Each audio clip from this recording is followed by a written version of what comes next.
peace, peace, love, harmony, and light. Greetings, greetings, greetings, greetings. What's up, what's up, what's up, what's up, family? What's up?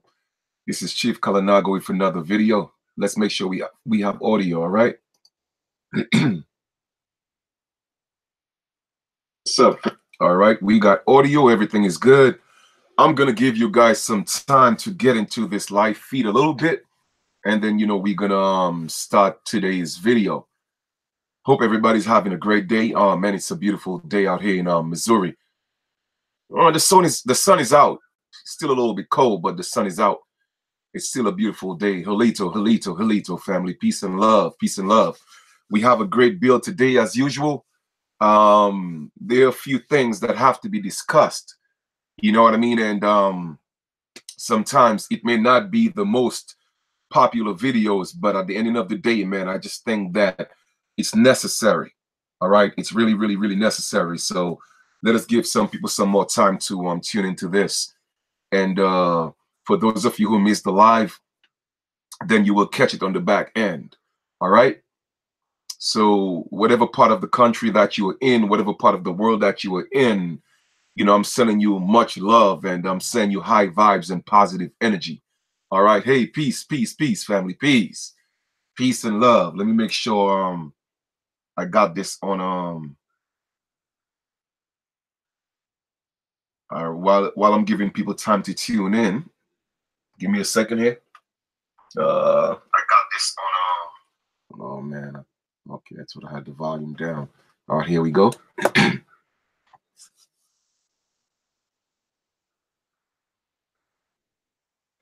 Yeah, the book, it depends, because right now I'm in the country, so it depends on how long I go into town, because sometimes I don't get to go to town every day, or for the matter of fact, for an entire week I don't get to go to town. I actually got to mail out a couple of them, and I haven't had a chance to go into town, you know what I mean? So it's when I get a ride to go to town, that's why when I could mail them out. So I'm not in the city like every day. I don't know. Like I said, I'm not in the city right now, so it would depends on how long it takes me or how often I go into town. But once I get into town and I mail it out, it takes about 2 or 3 days. You know what I mean? I'm not in the city, so I would have to mail out books when I actually go into town.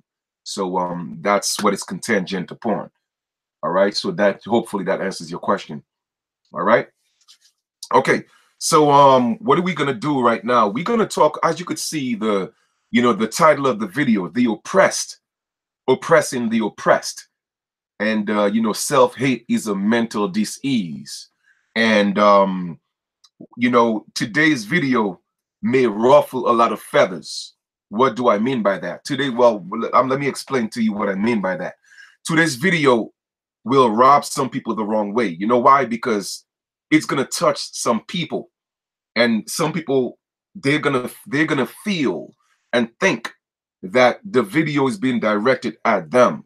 You know what I mean? And if you feel that way, then maybe it is, because you see, a lot of our people are suffering, some mental disease, and they don't know, because it just seems like the norm. Our people were taught to hurt each other, okay, degrade each other, break each other down, and then they think that's normal. They think that's normal behavior. But yet still, those are the same people that say they are vibrating on high frequencies. Those are the same people that call themselves aborigines, not realizing that being an aborigine is more than just something you say you are, but it's something that you become. Okay? It's a way of life. It is not something that you just talk about. Yes, of course, you speak it. And when you speak it, it manifests. But a lot of people get stuck in the action of just speaking who they are, opposed to being or trying to be who they need to become. Absolutely. The Willie Lynch syndrome. That's exactly what it is. So on the internet, you'll hear a lot of people talk about their aborigines and their American Indians. Well, do you know what it means? Okay. Do you know the ways and customs of our ancestors? And people don't know that. You feel me? So these people are still in a paradigm of trying to find themselves. And there's nothing wrong with that, because you see, we are all seeking for the truth. We are all seeking for a higher level of understanding as to who we were. Then if we comprehend who we were, then it's going to make it a little easier to become who we need to be. But instead of these people taking the time to go within, okay, to reach out to the Great Spirit, reach out to the spirit of those who came before us, they spend time focusing on the people who are here, the people who are already oppressed. And what they're doing, they're self-hating, self-destruction. Hence, the title of the video, The Oppressed is Oppressing the Oppressed. And if you look, if you open up your eyes and you look, you would see that it's only our people, the so-called black people, African Americans. It doesn't matter where so-called black people are at in the world. They display the same characteristics of destroying each other, breaking each other down. It doesn't matter on what level it is. Okay? Even in Hollywood, celebrities, okay? It always has to be a competition among so-called black people. Always have to be a competition. It always have to be a debate. Somebody beating somebody up. Somebody have to be better than somebody.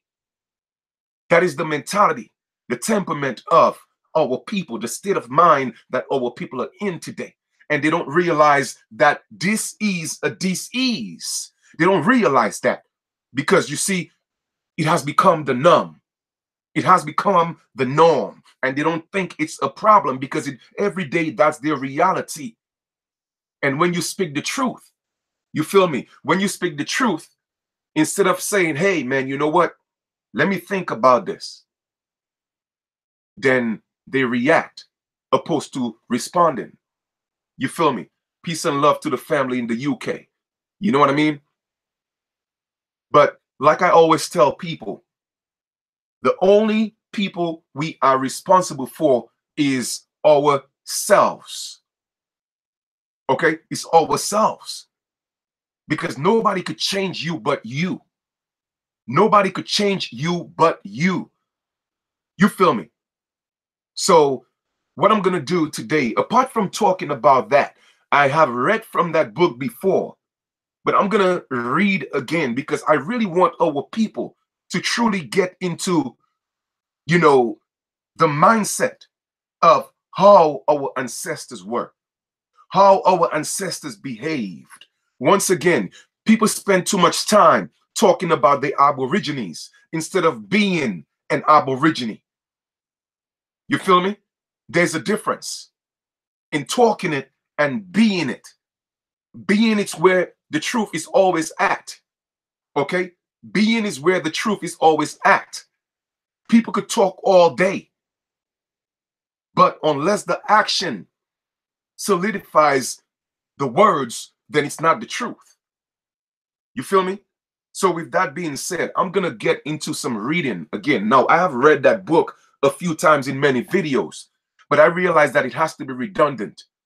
I'm going to read it again and again and again until our people start realizing, man, you know what? We got to stop tearing each other down. Because you are bored, okay? Because you love misery, that don't mean you have to go on the internet and bad talk people. You feel me? That don't mean that. Because you are miserable, because your life has no direction, because you're looking for attention. Sometimes not all attention is good attention, and people don't realize that. So now you sit home, man, who can I attack? Man, what can I say about this brother? What can I say about this sister? You feel me? Don't be afraid of me. I know my energy is strong. My energy is powerful. I know who I am. Okay? So instead of using your time to attack me or attack brothers and sisters like me, why don't you take the time to understand us? Huh? Why don't you take the time to get to know us? But you see, y'all are looking for attention. And y'all think Chief Kalanago is going to feed into your negativity. I'm not going to do that. Man, for you to know who I am, You have to go ask the higher powers who I am. But let me just tell you who I am. All right. I'm a God King manifest in the flesh. Now, some people may call that egotistical. Some people may call that being conceited. Man, call it what you want. All right. I am that I am. Now, if I'm to say that I came from God, and I'm just using that word God very lightly. Okay. If I came from God, therefore I am a God. Okay. Because I have never seen a dog have dogs and they call them cows. I have never seen that. I have never seen horses have horses and they call them birds. I have never seen that. I have never seen a goat have goats and they call them sheep. Okay? They are what their parents are. They are the source they came from. So therefore, if I came from the source, if I came from the great spirit, which people call God, then therefore I'm a God. So I'm manifesting that. And you see, people are afraid of that. You feel me? When you know who you are, people are afraid of you. So what they do, they sit back, they contemplate, they meditate on you all day. Man, what can I do? What can I say to bring down Chief Kalanago or brothers and sisters that do the same thing that I do? That's what they do because they have nothing better to do, man. And people want me to respond to negativity. I'm not going to do that. I'm not going to reply to negativity. I'm above that. So anyone who has any transgressions against me, I forgive you because you know not what you are doing. You don't know who sent me. Like I told y'all before, I was sent. And y'all going to learn soon enough who I am. Y'all going to learn. And anybody who come up against me, you will fall. You will burn. Believe me. Because I put you in the hands of the ancestors. I put you in the hands of the Great Spirit. Because you see, people don't realize we are fighting a spiritual battle. And our people are hurt. Our people are damaged. And hurt people. And that's what's going on. But let me tell you a little bit about me before I move on. I grew up in a small, I told y'all this before. I grew up in on a small island called Weti Kubuli. You see, I know who I am. I'm not confused as to who I am. You feel me? A lot of people are still seeking, and there's nothing wrong with that because that's how you're able to step into the truth. But you see, I know who I am. There's a difference in a belief and knowing. You see, I know, and it's not a belief. So I was born on a very small island called Weti Kubuli. And Christopher Columbus, Cristobal Colon, whatever you want to call him, the liar, okay? He came into that little island or onto that little island and said he discovered it in 1493 on a Sunday. So because he discovered it on a Sunday, he decided to call it Dominica, which is Domingo for Sunday is Dominica. But just for the record, okay, the indigenous name of the island, the small island that I was born in, is called Weti Kubuli. So I grew up with culture. And that little island is called the nature island of the Caribbean. Let me just tell you a little bit about my growing up. So y'all have an idea as to who you're dealing with. So you see, when y'all come against me or come to attack me, just know that you cannot faze me. Okay? Because I grew up with culture. So let me just give you a little bit about that. I grew up, once again, like I said, in a very small island, the nature island of the Caribbean, which is now called Dominica. But I would rather say Weti Kubuli, because that was the name that my ancestors gave it. Okay? Now, the island is so beautiful, hence the nature island of the Caribbean. I grew up with a mother and a father. What does that mean? I grew up with a mother and a father in a home, married. Okay? Yes, we had a small house, but man, it was all love.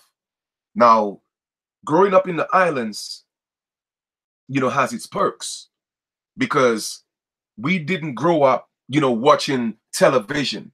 We didn't grow up playing, video games. No, we didn't grow up like that. We grew up playing outside. We grew up playing in nature with my hand in the dirt, my feet in the dirt. Okay? And every single day, the family ate breakfast together. All right. Every single day, the family ate breakfast together. Now, during lunchtime, sometimes my mother and my father would come home to have lunch with us. Sometimes. But sometimes when they can't because they're at work, then we have lunch by just the children amongst ourselves. But let me tell you something. Twice a day, for breakfast and dinner, the family sat together and ate. And that was part of the culture. Okay? Nobody couldn't take their breakfast or their dinner and go sit in their room and eat. No. That means you got an ass whooping. All right? That's how I grew up. So let me just once again let y'all know a little bit about Chief Kalinago, because you see, a lot of people want to be out here talking about me, but you don't know me because you're hating on me. You're afraid of me. Don't be afraid of me. I know you see my power. You see how powerful I am. And I know that there are other entities out there trying to take me down, but they can't take me down because they have tried before. I'm too powerful. I'm a god. I'm a king. You see? And you have to know who you are. I know who I am. All right? And I am that because I say I am that. And nobody could take that away from me. So call it what you want. Ego, being egotistical, being conceited. Man, I don't care what you call it. I came from a God, so therefore I'm a God. All right? So if a lot of you are insecure in who you are or with who you are, then know who you're dealing with. But let me go back a little bit to my childhood so that you guys truly understand. All right? So breakfast had to be with the family. Lunch sometimes because of the job and the time we get out of school. And the dinner, guaranteed, got to be with the family. All right? My mother and father was married. Okay?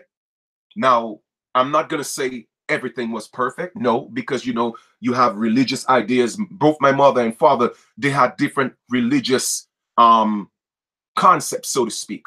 One was Christian and one followed with a faith called what you call Yahweh.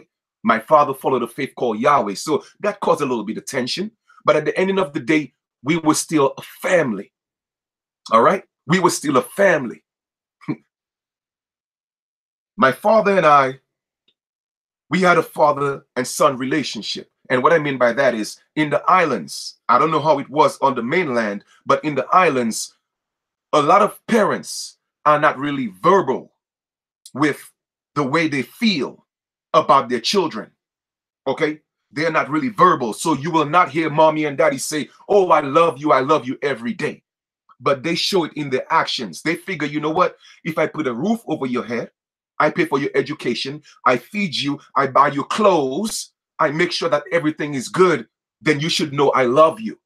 And that is just part of the culture. Part of the culture was, I'm not going to tell you I love you, but I'm going to show you I love you. But sometimes it's always good to hear it. But without a doubt, I know my parents loved us. Without a doubt. Okay? Without a doubt. Now, things were so strict in my home where when it came to brushing our teeth, like with the toothpaste, right? When you squeeze the middle or the top, some people do that. But my father would make sure that we squeeze the toothpaste from the bottom, all right? From the bottom of the tube, so that, when you don't squeeze it in the middle, he just didn't like that. That drove him crazy. So that's how strict my father was. The toothpaste had to be squeezed a certain way, all right? It had to be squeezed a certain way. Another part of growing up in the islands, when we ate, okay, sometimes we would save our meat. Yes, the meat on our plate. We would save the meat for last. And then uncles and cousins would come over and they would take your meat off of your plate. And man, trust me, that would cause some problems. So then we started, oh, you know what? We started eating our meat first.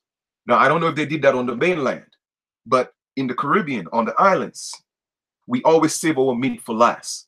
And then my uncle or my cousin or my aunt would come, and because they are older, then they would take your meat and eat it. And then you can't get mad because your parents are right there. You have to respect your elders, right? So I was like, you know what? Nah, I'm gonna start eating my meat first. So I'm just telling you that may seem a little bit funny, but that was just part of the culture. What does that have to do with growing up? I'm just making you realize that that's the type of environment that I grew up with. Family. Okay. And my parents, like I said, were married. And I grew up at the age of 17 and a half. I grew up in a home where I had two parents and they were married. So I am well grounded. Yes, my mother raised me with in a Christian environment, and my father was trying to teach me the Yahweh sect or the Yahweh culture or religion, whatever you call it. But I always had my own mind because at the age of 5, even when I was being forced to go to church, I knew something was wrong with it. It never resonated with me, the whole Jesus thing. That name never resonated with me. So I always wanted to do my thing. At the age of what? I think at the age of 7 or 9, all right, I told my mother I was going to build an international airport on that island. So I always knew I was destined for great things. Okay, people always thought I was different. When I was at the age of about what I think maybe 1.5, somebody did what's called obia. Now, obia probably might, it's kind of like a variation of what they call voodoo. Okay, but obia, that's what, obia is a Creole word. Okay, so somebody did what's called obia. When I was young, I had bow legs. Like I'm talking about, you could literally take a ball and throw it between my legs, and the ball would go straight between my legs and don't touch me, period. That's how bow-legged I was. And they started telling my mother, you know what, you got to break his legs. Break his legs and then straighten it up because, if he grew up, it's never going to straighten out. So my mother was like, nah, she's not going to break her son's leg. Anyway, long story short, people were so envious of me as a baby. Somebody did what's called obia, where they set a trap in front of our doorway, our gate, okay? They set up a trap where if I go through the gate, my limbs would have been taken out. True story. At the age of 1.5, I think about 2, they were trying to take my limbs. All right? And then my grandmother saw it in a vision. She saw it in a vision, and she came down to the city and did what she had to do to take away what's called the obia or the spell. Okay? So since I was a baby, they were trying to take me out in the spiritual realm, and I'm still here. So what make y'all think y'all could take me out? Hmm? What make y'all think y'all could come against me and take me down? Let me tell y'all something, man. Like I told y'all before, y'all come against me, y'all gonna fall. All right? So the ways and characteristics that you guys are displaying, that is not Aboriginal culture. That is not Aboriginal culture. That is the culture of the colonizers. You're calling yourself an Aborigine, but you have the state of mind, the mentality of a colonizer, an invader. Okay? Just so y'all know that. So I grew up with culture. I never got sick, not one day in my life. The most I would probably ever get is what? Maybe some allergies. Okay? But I never got sick. The only time I went to a hospital, well, of course, you go get your teeth checked up and cleaned up and stuff like that. But let me tell y'all something. All right? I've never gotten sick in my life. I've been to a hospital for a major thing, and that was when I broke my foot. That was the only time, but I don't get sick. You feel me? Because I grew up eating natural foods. I grew up eating from the land. In the back of my house, guess what? I had mango trees. I had guava trees. I had soursop trees. I had coconut trees. I had lime trees. And we had one lemon tree. We had watermelon. We had something in the back of what we had called dasheen. Okay? Some people may call it yams, but we call it dasheen. We also had yams.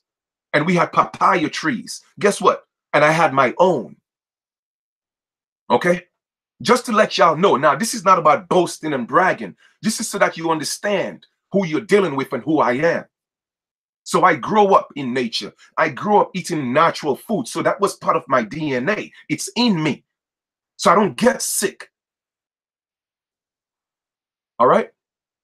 So I never really ate foods to give me that mental dis-ease, which a lot of people are suffering from. So I have a very strong mind. And I'm well balanced. I'm positive. Okay? My heart is pure. And people don't like that. You see, negative energy don't like that. So they're going to continue to come. But y'all setting up yourself for a downfall. So I'm not going to respond to your negativity. I'm not going to respond to your videos that you do talking about me. I'm not going to respond to that because you're not worth my time. Okay? I realize that you people are hurt. And I forgive you. So I'm just saying all this to say that I grew up in a well-balanced home. And at the age of 17, approaching 18, I decided, you know what?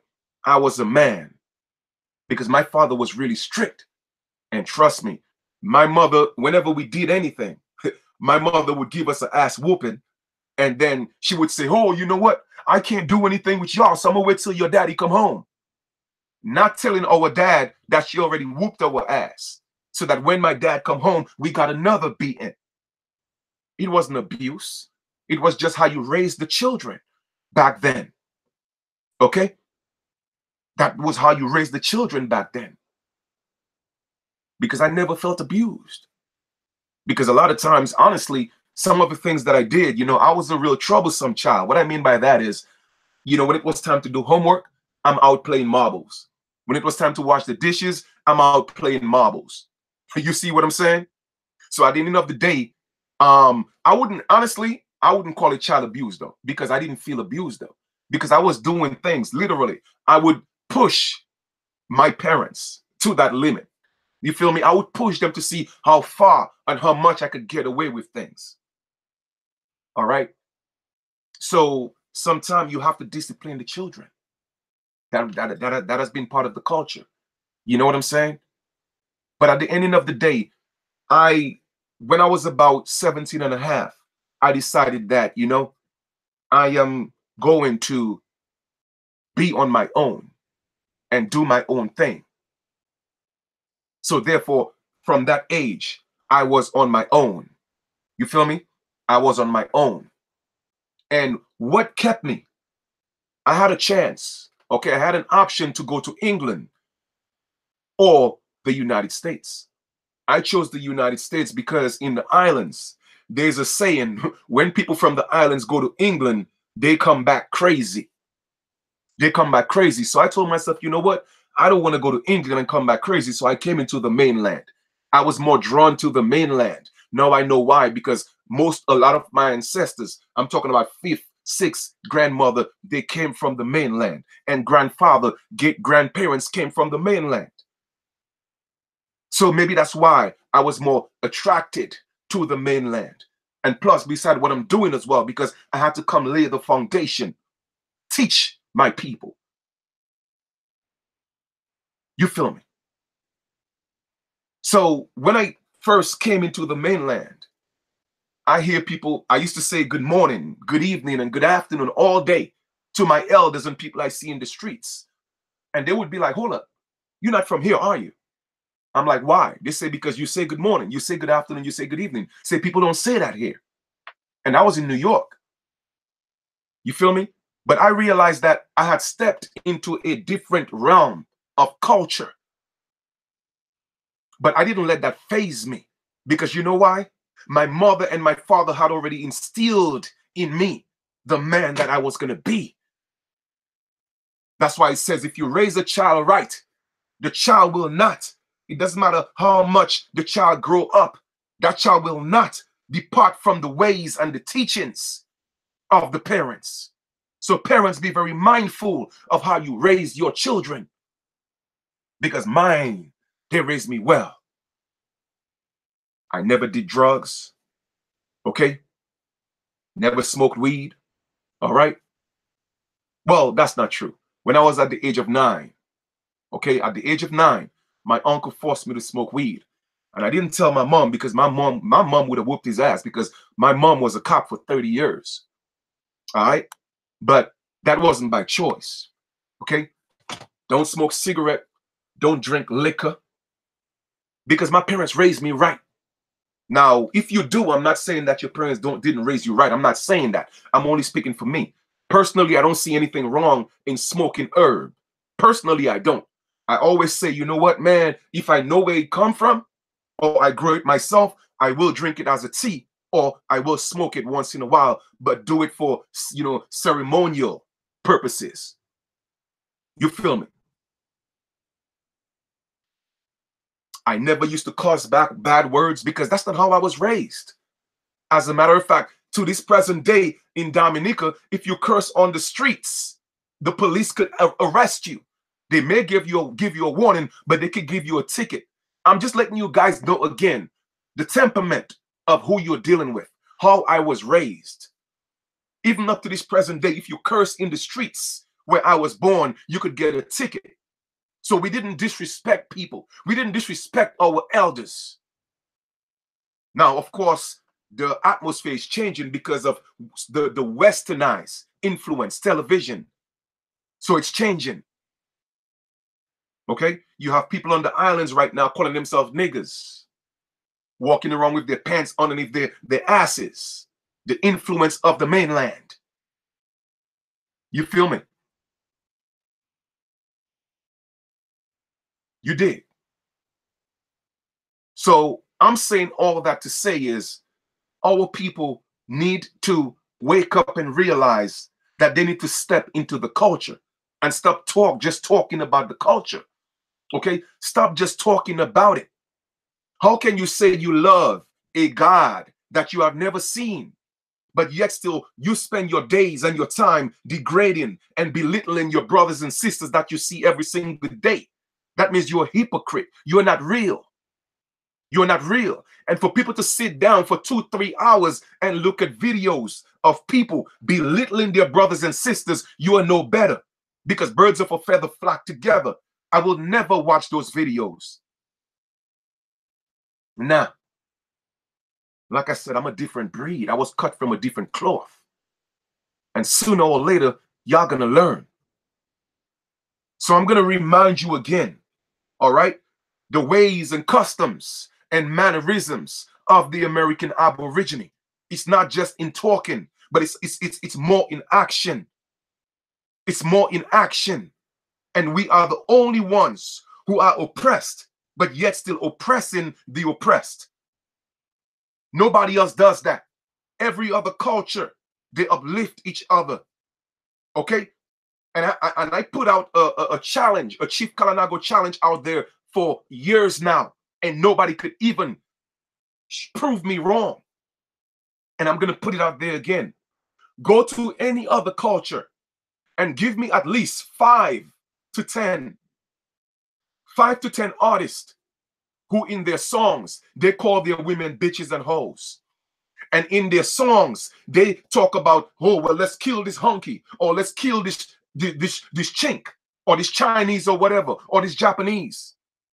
Let's kill them. Prove me wrong.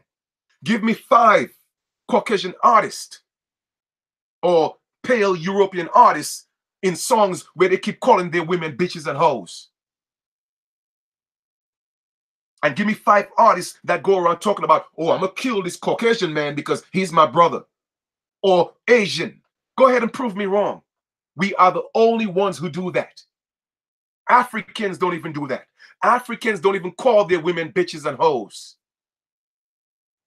But so-called black Americans, they do. Niggers do. You feel me? So you see the damage. So hurt people hurt people. And they don't think there's anything wrong with it. They think that's normal. No, like I said, a lot of y'all are not going to like this video because you're not going to like the truth. And it's okay. I'm not going to apologize for speaking the truth because I wanted to hit you where it hurts. I want to get into your soul, all right, and open up your heart and see that poison in your heart and pull it out. That's what I want to do. I want you to take a look at yourself because you glorify the degradation of your people. But may I remind you once more, that is not the ways and culture and mannerisms of the American Aborigine. No, that is the ways and culture of the invaders, the colonizers. In other words, Negropeans. You call yourself Negroes, but you are Negropeans. Of course, melanated people are indigenous. Of course, melanated people are indigenous to the planet. I mean, no one said otherwise. We are indigenous to the planet. We are the original people of the planet. But I'm talking about right here on the mainland.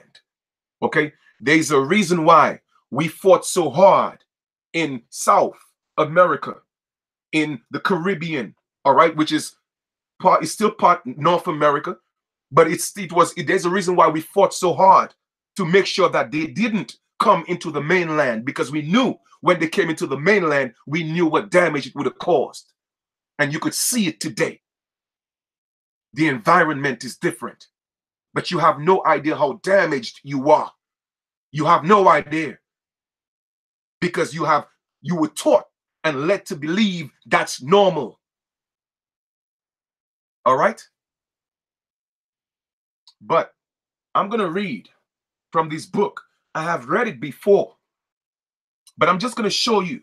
Now, before I even proceed, not everyone manifested here. And I've said this before. Not everyone manifested here to uplift the people. Not everyone manifested here to be righteous. Okay? We live in a world of duality. So therefore, there have to be an opposite of everything.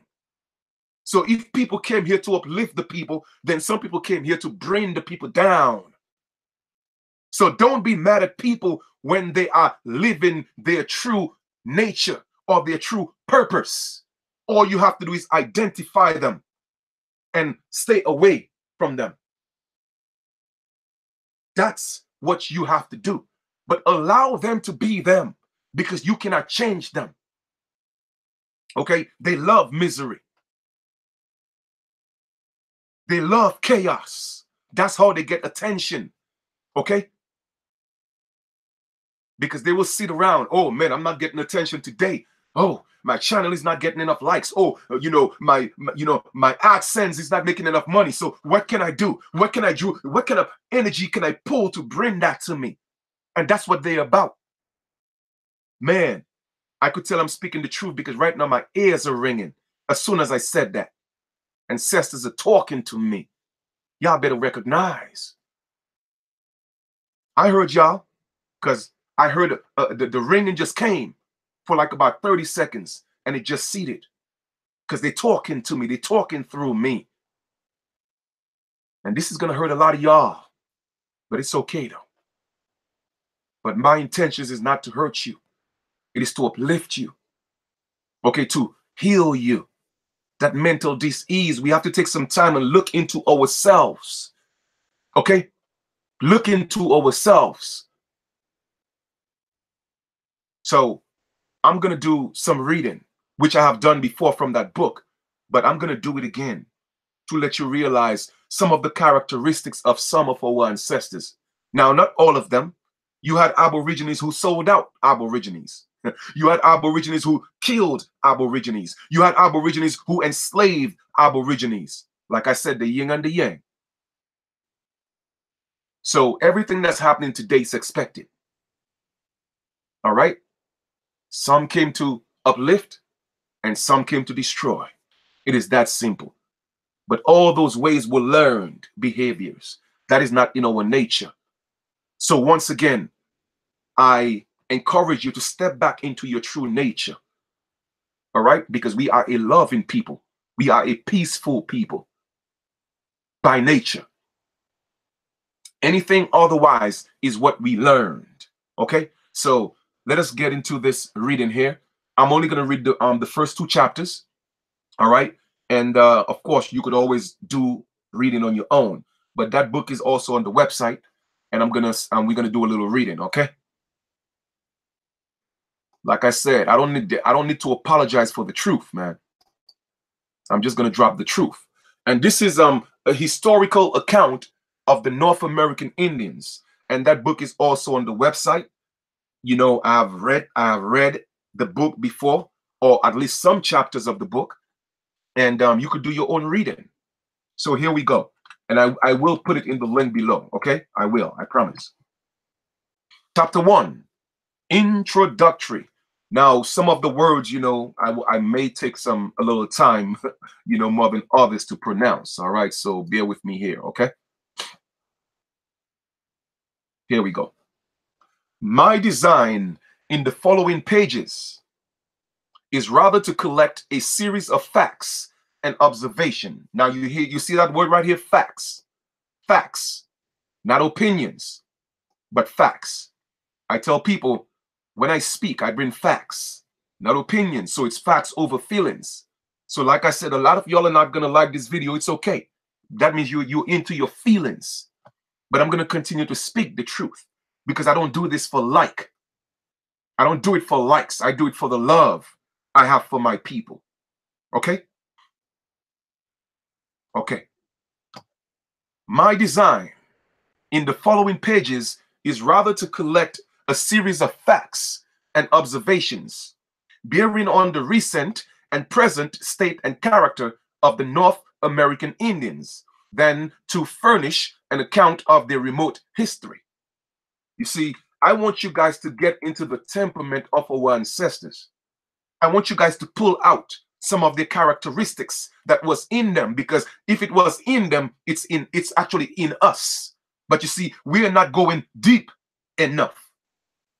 We are not going deep enough into our innate being to pull out the best out of us. So we continue to live on the surface. We continue to manifest on and in the surface, opposed to going within the core of who we truly are. But let us read. Whether they are or are not the Aborigines, whether their derivation is to be sought among the Tartars, who in ages past, according to the sublime hypothesis of Governor D. Witt Clinton, overran and exterminated nations who then inhabited great part of North America, and who had made considerable progress in the arts of civilized life. Whether the theory adopted by Adair and Dr. Boudinot be true, that they are the descendants of the long-lost 10 tribes of Israel, whether, in short, America was peopled from any of the countries of the old hemisphere, or those from America, are questioned, which, however, interesting, I live to be discussed by abler antiquarians than myself. So in other words, you see, we have been on this landmass called America for so long. They still trying to figure out where we came from. Are they from the lost tribes? The lost tribes? Are they from different parts of the?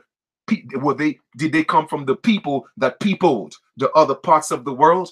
They're not sure, because they're still questioning the people that they found in this wilderness called the Americas.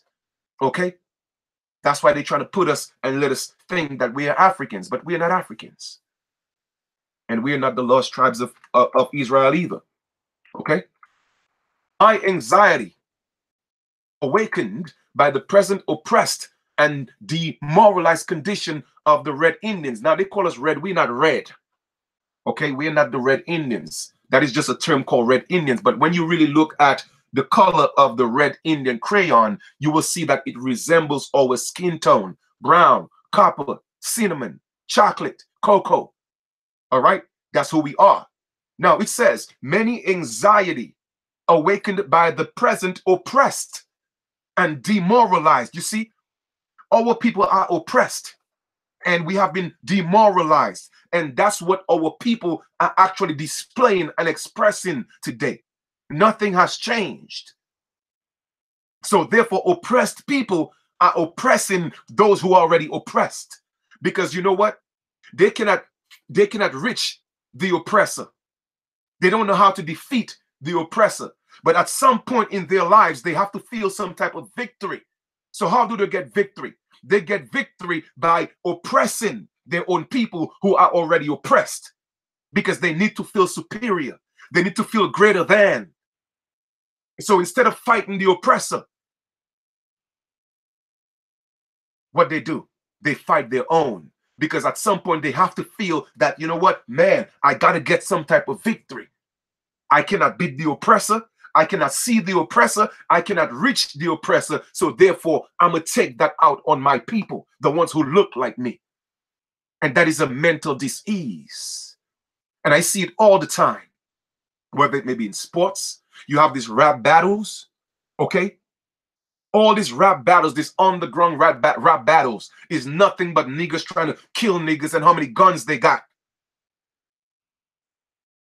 And how many of them that call women and other people's mothers bitches and hoes, and how they want to kill their babies and have sex with their babies in front of the fathers. You see, that those are people who are hurt, oppressed, demoralized. And the only way they could get victory to them is to get victory against their own. And that's what's happening to our people. But you have to realize that Chief Kalinago is not the one to step into your realm of low vibrational frequency. I'm way above that. So I'm going to continue to uplift and teach. All right? My anxiety, awakened by the present oppressed and demoralized condition of the Red Indians, has indeed glanced backwards a few years to ascertain their character previous to their intercourse with the European man. You hear that? Now they're going back and telling you about our character previous, all right? Previous to the intercourse of the European man. In other words, the pale man, the Caucasian man, because y'all have been contaminated and the Caucasian man blood is in your DNA. And you call yourself an Aborigine. Oh, I'm not mixed with anything. Stop lying. Stop lying to the people. You have been contaminated with the blood of the pale man. Okay? And it's a whole lot stronger in you than the blood of your ancestors. Because you are weak. And only weak people prey on the weak. A true gangster, a real gangster, stand up and fight and defend their own. That's what real gangsters do. They don't destroy each other. Nah, you're not a gangster, man. You're a wankster. All right? But we're going to go back to look at the characteristics of the so-called red man, which is the American Aborigine. And I said so-called, but it's us, our people. We're going to go back to the time before we intercoursed. And a lot of time people think intercourse deals with sex. No, intercourse just means dealing with, to associate with. Intercourse is different from sexual intercourse. So we put this in perspective. But before we had any dealings with the pale man, and I think it might be safely asserted that until that fatal period of their history, they were in the unsophisticated qualities of mind. One of the noblest people what on earth? One of the noblest people on earth. So you see, when I tell you I'm a god, I know what I'm speaking of because I came from a lineage of gods and kings and queens. Not everybody came from that lineage. Not everybody came from that blood. And that's a fact. I came from the noble ones. That's why I always take the higher road. You shall know a tree by its fruits. There you go. You shall know a tree by its fruits. So I'm a descendant of one of the noble ones. Who are you? What are you? Are you just speaking it or are you being? Are you living it? There's a difference. It is indeed astonishing now how, without the aid of science or letters, they could have acquired so much of that moral power, dignity, and courtesy, which in our pride we attribute exclusively to civilized life. So what they're saying here, it is astonishing. In other words, it's overwhelming. Okay, it's impressive. Without the aid of science, and I'm certainly sure when they speak of science, they're speaking of the modernized type of science or letters, because we had our own way of communicating. Science is nothing but the study of nature. So we had science. They could have acquired so much moral power. Yes, we had moral power. So where's the moral into this so-called American Aborigines? They have no morals because you know what? They have been indoctrinated by the pale man. The pale man blood is in their veins. Yes, they look dark, but inside them, they are actually Caucasians. Destructive. Dignity and courtesy, which in our pride, we attribute exclusively to civilized life. So they're saying, no, don't attribute that to the so-called civilized life. No, these people, they were already moral. They had power, dignity, and courtesy. Their religious belief is, to say the least of it, purer than that of the refined and philosophical Greece and Rome. Now, I'm going to repeat that again. Their religious belief, to say the least of it, purer than that of the refined philosophical Greece and Rome. What are they saying, brothers and sisters? They are saying that our people, okay, our religious beliefs, our spiritual beliefs was purer and more refined and more philosophical, all right, than Greece and Rome. But yet still, you have adopted the religion and cultures and beliefs of Greece and Rome when they're telling you ours was more pure, it was more sophisticated. And they follow its doctrines with great sincerity. Man, hear how they are speaking of our ancestors. Hear how they are speaking of our ancestors. And they follow its doctrines with perfect sincerity. Do you know what compliment that is? Let me ask you a question. Where's the sincerity amongst our people today? You know why? Because they have been contaminated by the pale man. It says, neither infidelity, lukewarmness, nor hypocrisy in regard to spiritual matters is ever found among them. I am speaking of our ancestors. So when I tell you I know what it means to be an American Aborigine, I live it. I don't just talk about it. I am not a hypocrite. And I'm going to read that again. Let us go to the top of the page here so you know where I'm reading from. From the very top. Neither infidelity, lukewarmness, nor hypocrisy, regard to spiritual matters is ever found among them. In other words, it was spiritually pure. No form of hypocrisy or infidelity existed amongst our people. So let me ask you a question, and that was in the 1800s. So let me ask you a question. What happened to our people in the 21st century? Huh? Calling themselves Aborigines. Nothing but a bunch of hypocrites. But like I said, the truth will hurt. But I'm not here to hurt you. I am here to make sure that you go within yourself and pull out the best of you. And the best in you will not degrade your people, will not talk bad about your brother or sister, will not gossip against a brother or a sister. Those are ways of the colonizers, and you shall know a tree by its fruits. Let us proceed. Expecting, indeed, their prophets. Yes, we had prophets, and today you have prophets standing among you, and you have no idea. Priests and conjurers.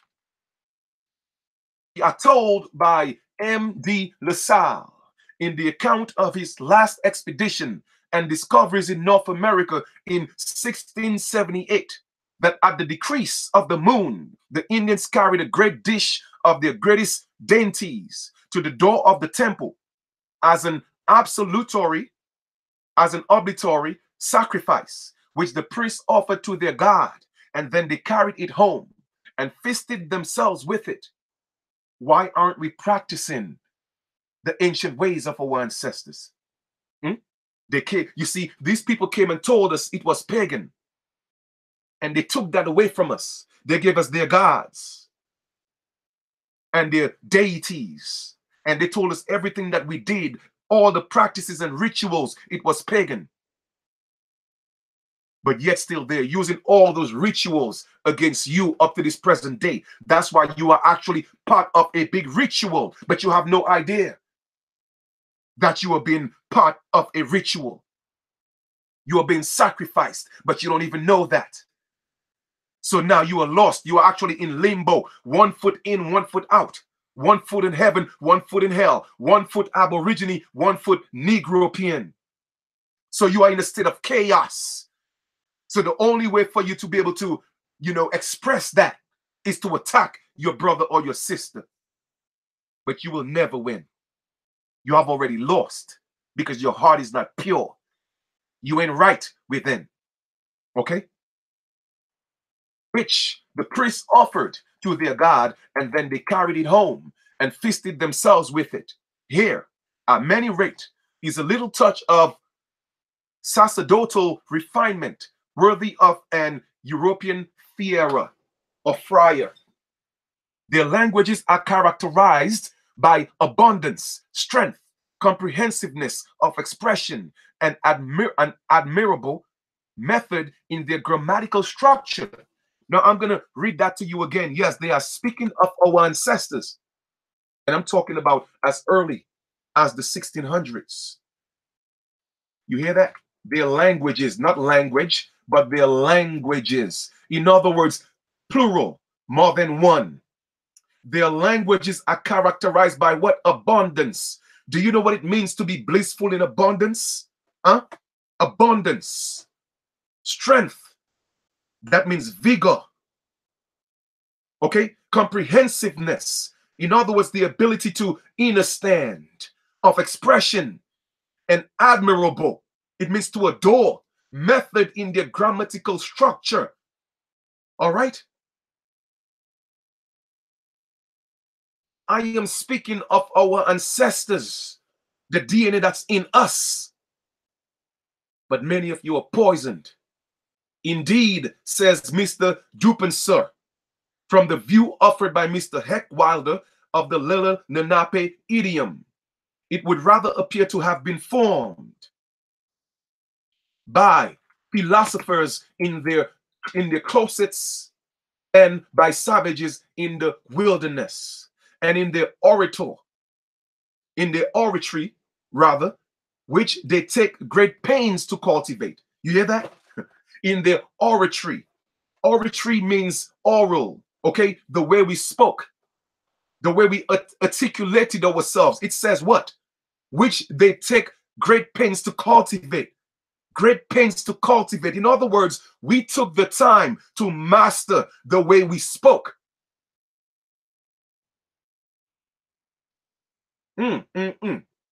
Yes, I'm talking about my ancestors. They live within me.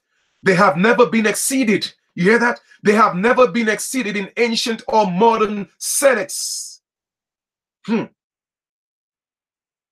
pertinent argument and eloquence, both imaginative and pathetic. No, I'm going to read that again. I don't think you heard me. They are speaking of our ancestors. And it says, and in their oratory, in their oratory, which they take great pains to cultivate, the way we spoke, the way we articulated ourselves. They have never been exceeded. You know what that means? No other culture on earth has been able to exceed or master the oratory of the American Aborigine. And it says, not in ancient or modern times. Not in ancient or modern times. For pertinent argument and eloquence, man, both imaginative and pathetic. Y'all better recognize, if you don't know who you are, they will tell you who you are.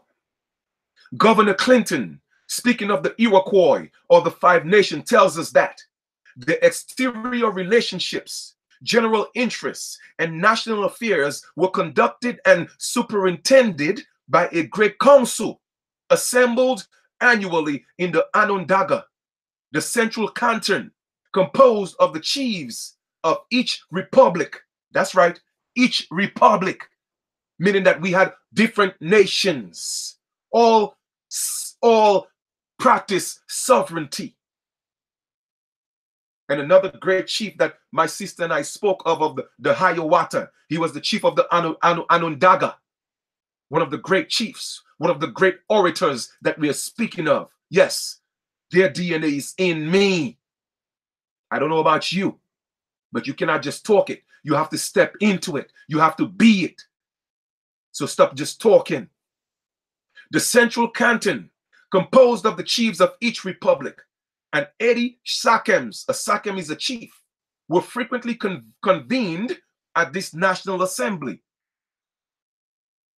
It took cognizance of great questions of war and peace, of the affairs of the tributary nations, and of their negotiations with the French and English colonies.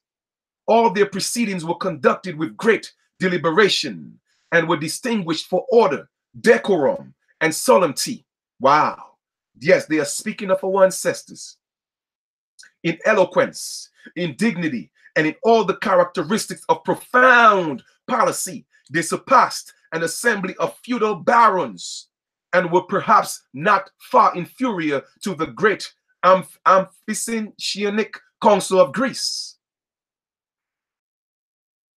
In another place, he speaks of the sublime display of intellectual power in the address of the Karangula, or an Onondaga chief, to Mr. Delabere, a French general who in 1683, I'm talking about in the 1600s, marched with an army against the Iroquois. This rhetorical talent, however, is declared by the same authority to be peculiar in the Five Nations. The most remarkable difference, he states, existed between the Confederates and the other Indian nations with respect to eloquence. You may search in vain in the records and writings of the past or in the events of the present times for a single model of eloquence among the Algonquins and the Abenakis and the Delawares, the Shawnees, or any other nation of Indian except the Iroquois. You hear that? You may search in vain in the records and writings of the past or in the events of the present times for a single model of eloquence among the Algonquins, the Aninakwas, the Delawares, the Shawnees, or any other Indian nations except the Iroquois. On the other hand, Reverend Mr. Help Wilder, who has spent the greater portion of a long life among the Lenape or the Delawares, has affirmed in his historical account of the Indian nations, of which the Lenape and the Iroquois form the two great divisions, that the Delawares are also conspicuous for oratorical ability. He quotes a speech of Captain Pipe, a chief of that nation, and has made use of the following words in commenting on it. How do you think? Why do you think our people are the greatest rappers on the continent? Whether it may be in reggae, calypso, or rap. Why do you think so? Because we came from a lineage of the greatest orators on the planet. But y'all just think it just happens by chance. No, it's in our DNA. So our people are expressing a lot of attributes of our ancestors, but they just need to refine themselves. Okay? There we see boldness, frankness, dignity, and humanity happily blended together and the most eloquently displayed. I am much mistaken if the component parts of this discourse are not put together much according to the rules of oratory or oratory, which are taught in the schools and which are certainly unknown to this savage. The peroration is short, that truly pathetic, and I would say sublime, and then the admirable way in which it is prepared. I wish I could convey to the reader's mind only a small part of the impression which this speech made on me and all present when it was delivered.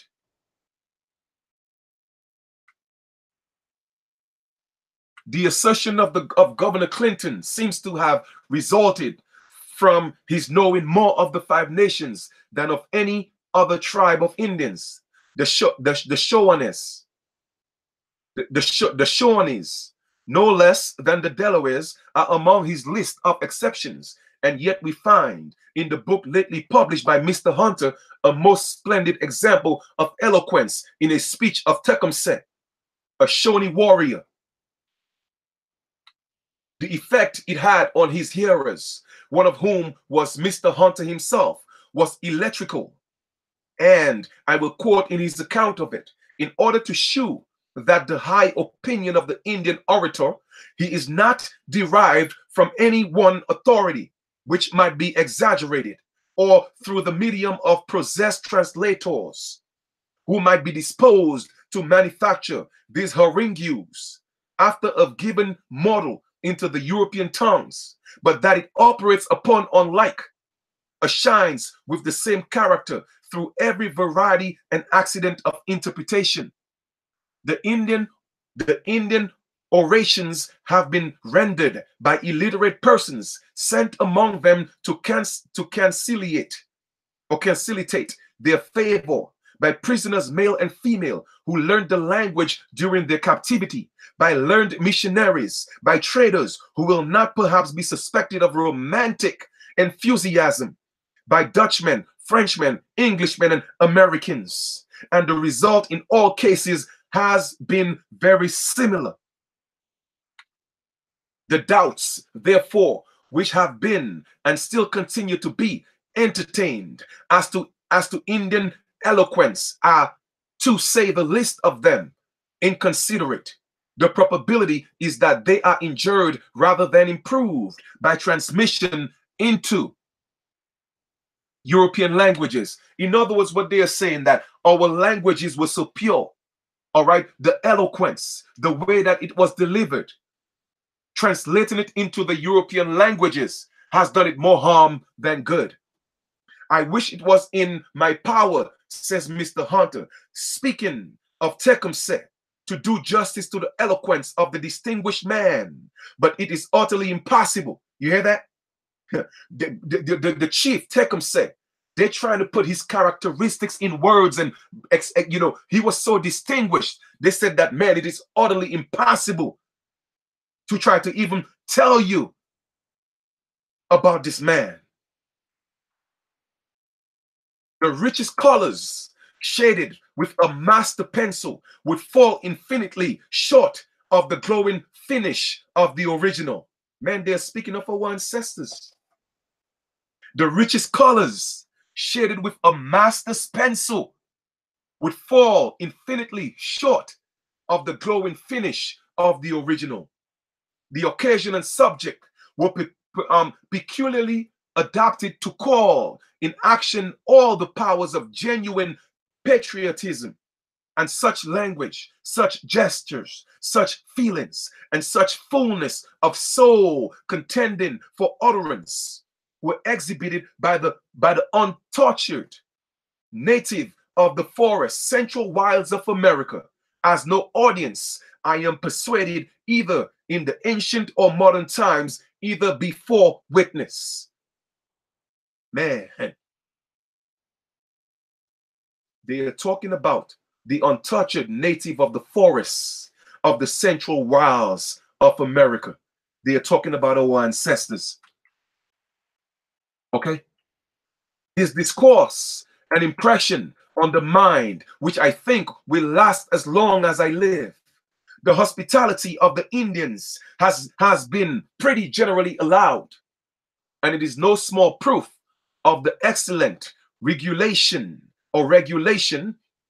of their minds that they are not in the lightest degree addicted to the pernicious practice of backbiting. I'm going to read that again. I'm going to read that again. The hospitality of the Indians. And now, you know what? Can we blame our ancestors for being so hospitable? Well, you know what? That was part of our downfall. But I'm not going to change. I'm going to continue to be hospitable. But I'm going to express it in wisdom and intelligence. Not that our ancestors weren't. I'm not saying that. But a lot of people took their kindness for weakness. But I'm going to read that passage again. Right here. That paragraph from the very top. The hospitality of the Indians has been pretty generally allowed, and it is no small proof of the excellent regulation of their minds that they are not in the lightest degree addicted to the pernicious practice of backbiting. Backbiting is not part of our innate characteristics, brothers and sisters. We didn't do that to each other. We didn't backbite each other. So when you see this so-called American Aborigines, this so-called American Indians going around calling themselves Indians and American Aborigines, they don't know what the hell it means. They're just saying it in words, but they are not that. They are actually Aborigines looking like Aborigines, but within their core, they have been Europeanized. Okay? Because we never backbite each other. I'm teaching you about the ways and customs of our ancestors for those so-called Aborigines, hypocrites that want to spend hours and hours on the internet degrading and demoralizing their people. Even the profligate look with contempt on the slanderer, while he is singled out with the finger of scorn by more respectable, who shun him as they would the poisonous serpent. None will venture to traduce those who sustain a fair and honorable character. And as for the worthless, they never condescended to talk about them. You hear that? Even those slanderers, even the slanderers, those who lack moral character, our ancestors didn't even talk about them.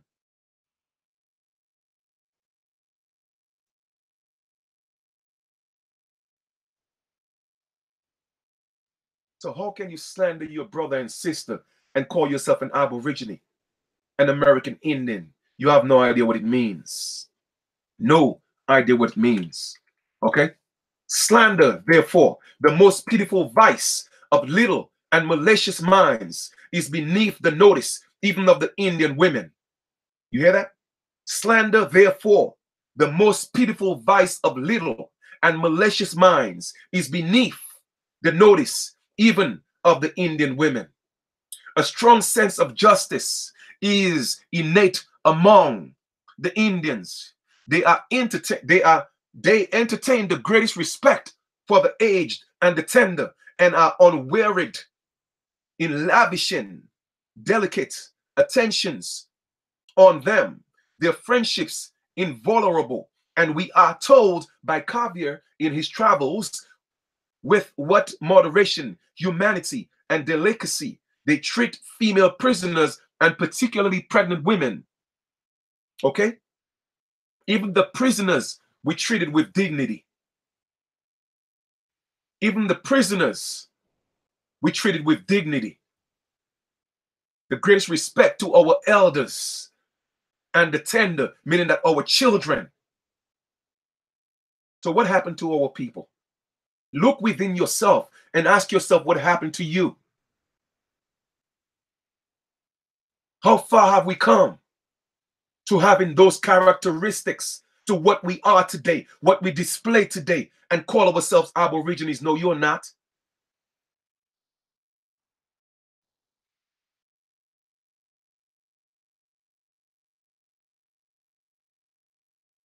Where are we? Their conduct in this latter particular is not confined to the females of their own color. You hear that? It wasn't prisoners of our own color, but we treated them with respect. Not prisoners of our own color, but it extended to the white women, the mothers of their inexorable destroyers. Okay? The mothers of our inexorable destroyers. So even the people who destroyed us, their pregnant women, we treated them with respect. That's how honorable we were. Now, some people may call our ancestors stupid for doing that. I'm not here to judge them. And I'm not here to judge anyone either. But I'm just showing you the ways and characteristics of our ancestors. You feel me? Of this I shall have occasion in the course of my work to cite a touching instance from the valuable pages of Mr. Heckwilder. I might perhaps be thought the indiscriminate petinagerist were I to go on the state the simple beauty and wisdom of their system of education, the faith they kept in their treaties. In other words, we had so much faith in our treaties. When we treated amongst each other, we never broke those treaties. But all the treaties that were signed with the pale man, each and every one of them was broken. So a lot of you have this pale, the European blood in you, but you don't know it. Okay? You look dark-skinned, but on the inside you're pale. In your ideas, in your ideologies, in your characteristics, in your mannerisms, in your behaviors. And you can't help yourself but express it. Backbiting, gossiping, demoralizing, defaming. You can't help yourself. And I forgive you. I forgive you. And I hope others that you transgressed against, I hope they forgive you as well, because you know not what you are doing. Let us proceed. Their lofty courage and magnanimity they display on occasions in private life, which are too apt to stir up resentment and envy and all the mean passions of civilized men. It will be naturally expected that having given this summary of the Indian virtues, I should say something about Indian vices. I am happy that the latter will bear no proportion to the former catalogues. Cruelty and an eager appetite for revenge are chief, if not the only deformities of their nature, and these are scarcely ever manifest except in their open hostilities, the causes of which are precisely similar to those which actuate civilized nations. In other words, what they're saying is this: cruelty and eager appetite for revenge are chief, if not the only, deformities of their nature. All right? So revenge is not an appetite. It's not in our nature. It's one of the deformities in our nature. And this are scarcely ever manifested. Okay? So they're saying it doesn't matter what happened to us. We were never fast to step up, to be vengeful, because that's not part of our nature. But sometimes in certain cases, all right, it does happen. And indeed, their ferocity breaks out with almost dynamical fury. Their captives are generally doomed to death, but it is not until they have undergone the most exquisite tortures. So what they are saying is this: we are very slow to anger. All right, we are very slow to anger. And it's rare that we bring death to our captives unless it's undergone the most exquisite tortures, the most ingenious, intolerable, and protracted agony that the final blow is given. All right? So even within our captives, when we capture people and we torture them, you know, we don't torture them with you know, they're talking about so inhumanely, unless they have to put to death in war. Essentially, that's what they are saying. All right. These atrocious practices are not, however, peculiar to our unlettered Indians. The metal boot and wedge, the thumb screw, the rack, the gradual burning of Smithfield, the religious butchery of the bloody Piedmontese, who rolled their mother with infants down the rocks, the dismembered by horses, Luke's iron crown, and Damien's bed of steel, sufficiently attest the claims of enlightened man to the distinction in the act of torture. That wasn't part of what we did. But the Five Nations, says Governor Clinton in his masterly and eloquent discourse, notwithstanding the horrible cruelty, are in one respect entitled to a singular commendation for the exercise of humanity. Those enemies they spared in battle, they made free, whereas with all other barbarous nations, and he might have added with most civilized nations, slavery was the communication of death. Commutation of death. But it becomes not us. If we value the characters of our forefathers, it becomes not the civilized nations of Europe who have had American possessions to invade against the merciless conduct of the savage. His appetite for blood was sharpened and whetted by the European investigation, and his cupidity was enlisted on the side of cruelty by every temptation.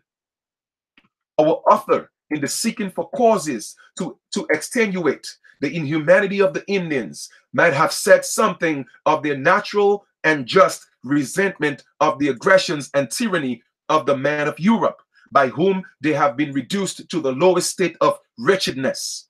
Okay?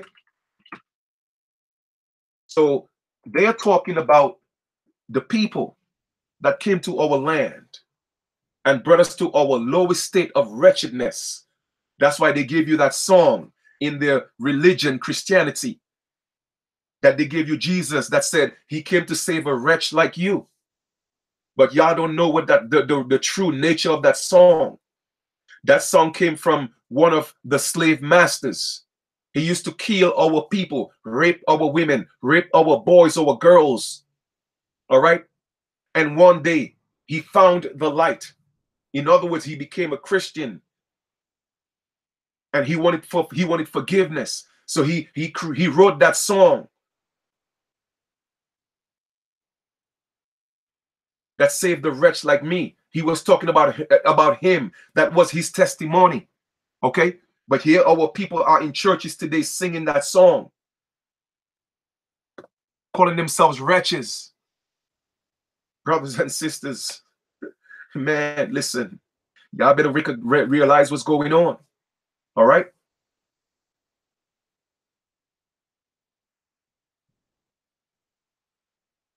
Man, that's why I'm saying, brother. That's why I'm saying, family, I don't know. All right?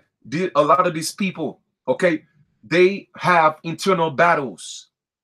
And that's why I'm doing these videos, because you see, I'm not going to respond to anybody in particular, but I'm speaking in general sense. These people, they say, instead of saying, you know what, let me join this brother because he loves his people, he's uplifting his people. But you see, they allow these negative spirits, the negative spirits of these colonizers, step into their realm of existence. And that's what this is all about. You feel me? But they could never take me down. They could never break me down because I am protected by the light. You feel me? So I'm just pointing out to you how damaged our people are. They are dealing with their own insecurities. Okay? So now once in a while, a little bulb sparks up in their head. Oh, you know what? Man, we gotta attack Chief. Oh, man, we gotta attack this person. We gotta attack that person, vibrating in their low chakras. But they call themselves matriarchs. Huh? You ain't my matriarch. Let me continue. In the wars between France and England and their colonies, their Indian allies were entitled to a premium of every scalp of an enemy. In the war preceding 1703, I'm talking about as recent. Okay? Exactly. Oh, they're going to reap what they sow. I already let them know. Anybody who come against me, they have already been defeated. I'm not worried about that. I'm gonna continue to rise. I'm gonna continue to stay moving on cloud 9, vibrating in that higher frequency. They are beneath me. I will not cast my pearls to swine. I will not do that. And I'm talking about in the 1700s. So we are not talking about in ancient times. We are talking about in recent times. In the war preceding 1703, the government of Massachusetts gave 12 pounds for every Indian scalp. Brothers and sisters, why do you think our ancestors or a lot of our elders, they are hesitant to say that they were the Indians? Because they know what happened. They remember what happened. It's in their DNA. They are recalling what happened. So that's why a lot of them, they are afraid to talk about those situations, about us being Indians. Okay? How many of y'all still have, I mean, grandmothers and great grandmothers that was around in the late 1800s? So this is recent. They experienced those things. In that year, the premium raised to 40 pounds, but in 1722, it was augmented to 100 pounds. 100 pounds for a scalp of an Indian, a sum sufficient to purchase considerable extent of American land. So they would scalp our ancestors and use that money to buy our land. America will never be great again unless the original people are restored. So y'all better recognize that. I will not ask my ancestors to rest in peace. No. I want them to step up and destroy these colonizers. That's right. Destroy the people that are here to cause chaos and animosity amongst the people. I don't care what you look like. So even if you look like me and you came here to cause chaos and to cause separation amongst the people, I'm asking my ancestors to destroy you so you will fall. An act was passed on the 25th of February, 1745 by the American colonial legislature entitled An Act for Giving a Reward for Such Scalps. Not content with this execrable population of their minds by the agency of Lecrae, we have sworn a party division among the Indians, which in all its discordant shapes rages with uncontrolled sway. Their nations against the Father. You hear that? I'm going to read that again. Isn't that what they tell you Jesus came to do? To turn the fathers against the mothers, and the mother against the father, and the children against the children, and the children against the mothers? Huh? Isn't that what? Go read the Bible. That's what they told you Jesus came to do. But here we are again saying it right here. Their nations are split up into fragments. The son is arrayed against the fathers, brother against brother, families against families, tribes against tribes, and canton against canton. That's exactly what they're displaying today. Because you know what? They have the blood of the colonizers in them. So don't tell me you're an Aborigine. Don't tell me you're an American Indian and you have those characteristics of the colonizers. You are not my brother. You are not my sister. Until you step up, okay? And start loving and start uplifting and start upbuilding and start uniting. You are no kin of mine. I'm going to read that again. The division amongst the Indians, which in all in its discordant shapes rages with uncontrolled sway. It's uncontrolled. In other words, it's chaotic. Okay? Their nations are split up into fragments, divide and conquer. The son arrayed against the father, the brother against the brother, the families against the families, the tribes against tribes, and canton against canton. And y'all wonder why it's happening to our people today. They're displaying the characteristics of the colonizers. This is not an American Aborigine way. It's not. We don't backbite each other. They are divided into factions, religious, political, and personal. You hear that? They are divided into factions, religious. That's why on every block in your neighborhoods, they have 12 different denominations of churches. Your political and personal. That's right. That's why they could get on the internet right now and break a sister down, break a brother down, make it personal when they don't even know these people. They have never met these people. They have never conversed with these people, but yet still they could get on the internet and break them down, tear them down. I rebuke you in the name of my ancestors, and you will fall. Believe me, you will fall. Christian and pagan, American and British, the followers of the corn planter and the Sagoa Ha, of the Skonador and the Captain Peter, the minister of the destruction is hovering over them. You hear that? The minister of destruction is hovering over them. That's what's happening to our people these days. It is the minister of destruction that's hovering over them. They can't help themselves. They are possessed. They are possessed by the energy of the colonizers.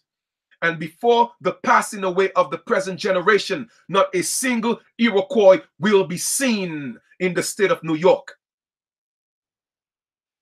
You hear that? Do you hear that? The minister of destruction is hovering over them. And before the passing away of the present generation, not a single Iroquois will be seen in the state of New York. I want y'all to think about that for a second. So y'all continue to destroy each other. Y'all continue to degrade each other. See what happens. You're working on your extinction. That's what you are doing. You would think by now our people would learn. Yet, with all this guilt at our doors, we call the pure Indians. You hear that? We call the poor Indian savages, barbarians. Yes, they have indeed become so since they were debauched and contaminated by the liquor and the example of the European man. I'm going to read that again. Yes, they have indeed become so since they were debauched and contaminated by the liquor and the example of the European man. That's right. So I see y'all always drinking liquor and you are contaminated by the European man. And I could see it in your ways and your characteristics. You can't fool me. I see right through you. Okay? I see right through you. Our vices, says Heck Wilder, have destroyed them more than our swords. So they don't need swords to destroy you no more. Because you were indoctrinated with their ways and their characteristics, their liquor. You hear that? Our vices, says Mr. Heck Wilder, have destroyed them more than our swords. I do not hesitate to say that, in my opinion, their ignorance of the letters has been the only hindrance to their being.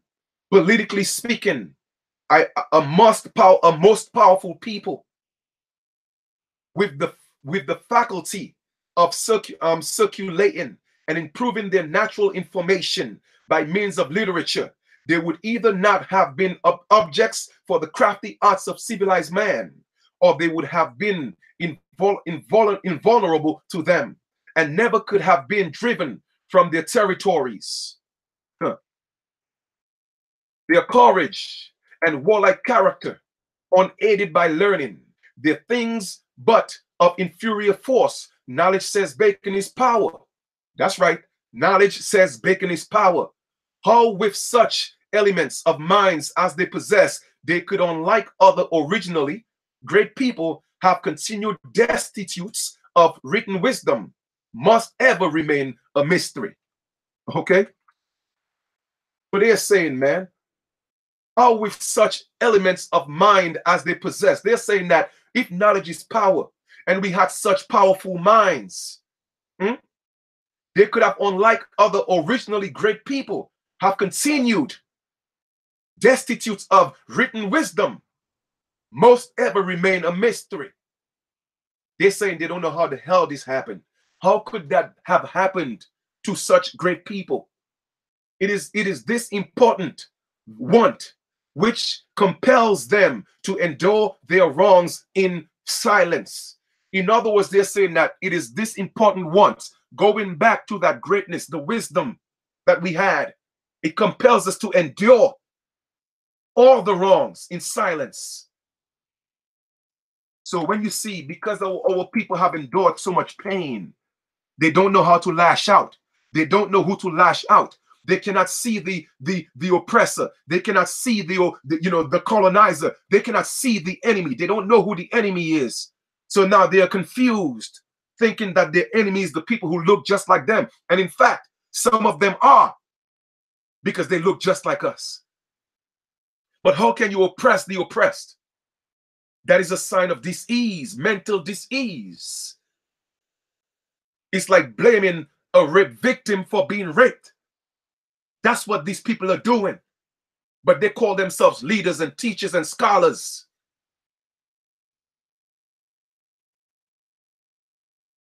They have no means of making their grievances known to the rest of the world. You hear that? They have no means of making their grievances known to the world.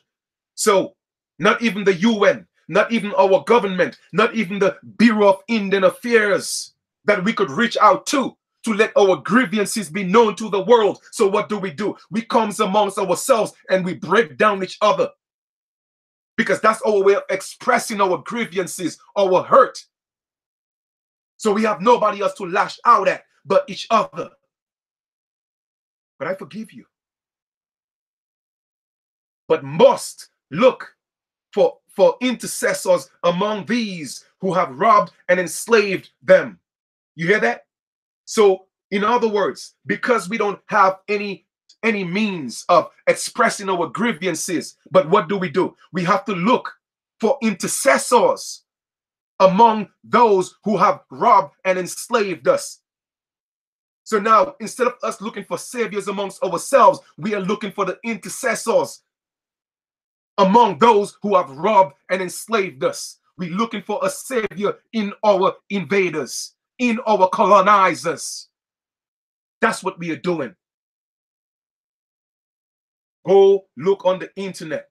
Go look at the conscious community. Go look at the community of the Aboriginals who claim to be Aboriginals, but only in talk.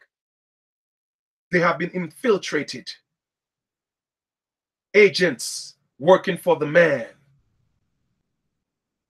And they will continue to attack the righteous.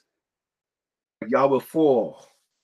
Why then, I may ask with the benign Help Wilder, should not a white man, a Christian who has been treated by them at all times with hospitality and kindness, plead their honest cause and defend them as they would defend themselves if they had but the means of bringing their facts and their arguments before the impartial public? Let it not be said that among the whole race of white Christian men, not one single individual could be found who, rising above the cloud of prejudice with which the pride of civilization has surrounded the original inhabitants of this land. The original inhabitants of this land is us. I mean, not all of us. Some of y'all did come here, and some of y'all are descendants of slaves. And I could tell, because you still have that slavery mentality. Would undertake the task of doing justice to their many excellent qualities and raise a small, frail monument of their memory. Chapter 2. That is the last chapter I'm going to read. And then I'm going to put the link below. Take your time and read it. Take your time and read it. Indian account of the first arrival of the Dutch at the York Island. The following simple and touching relation of this important event was taken down many years ago, since from the mouth of an intelligent Delaware Indian by Mr. Heck Wilder, and many be considered as correct account of the tradition existing among them. All right, that is oral history recorded coming from our ancestors. It is a correct account of the tradition existing among them, then them meaning us. It is given as much as possible in their own language.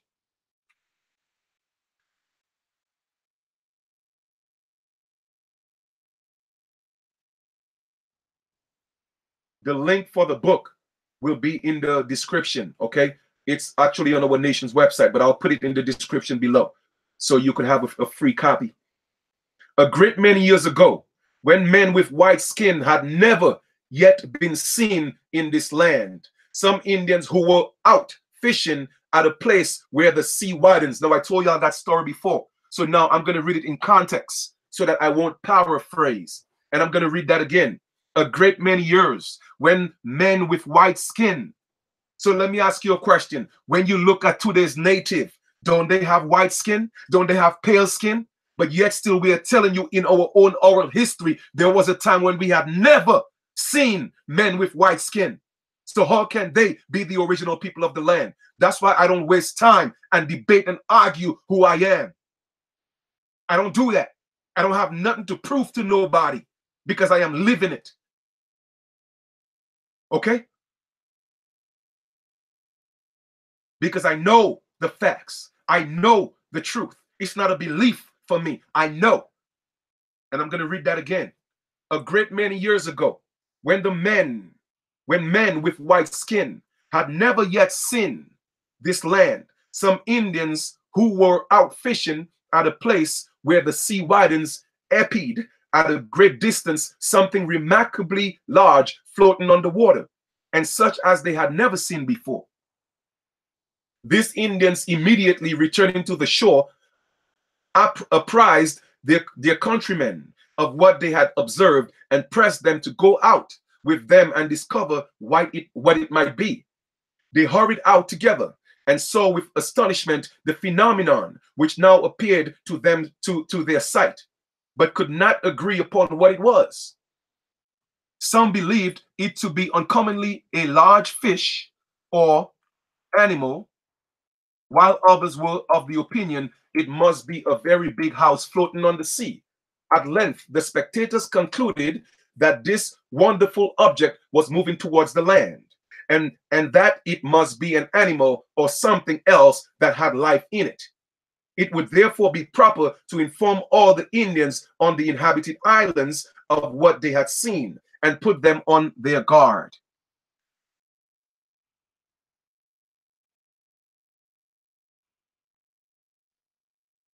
On their guard.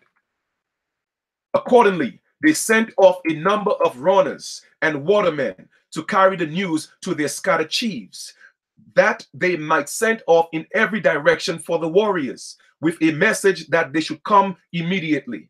These arriving in numbers, and having themselves viewed the strange appearance, and observing that it was actually moving towards the entrance of the river or bay, concluded it to be remarkably large house in which the Manito, now the Manito is a great supreme being, okay, himself was present, and that he probably was coming to visit them.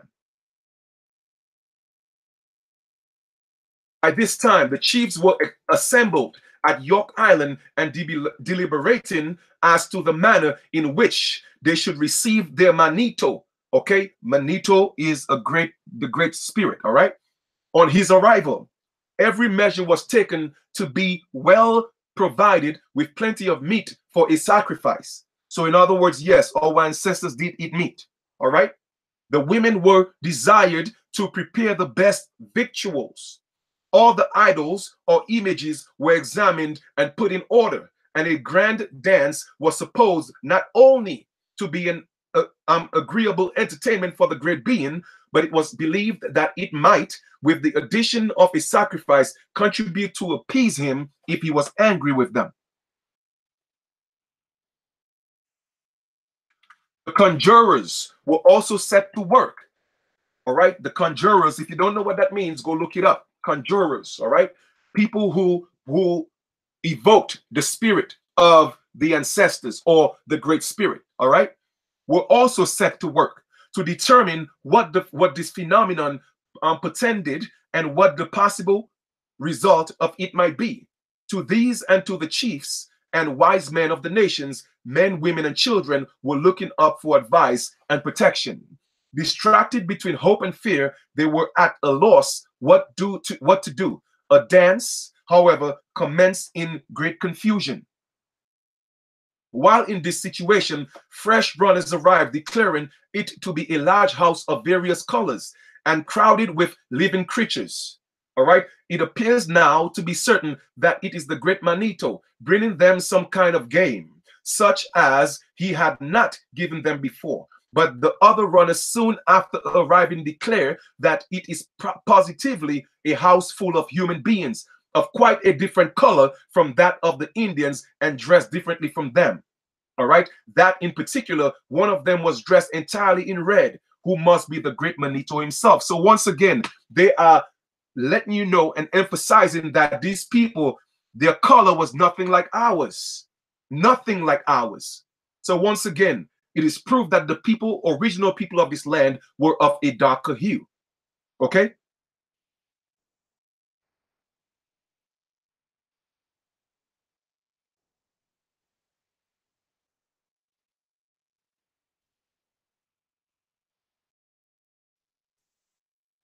Let us continue. They are hailed from the vessel in a language they do not understand.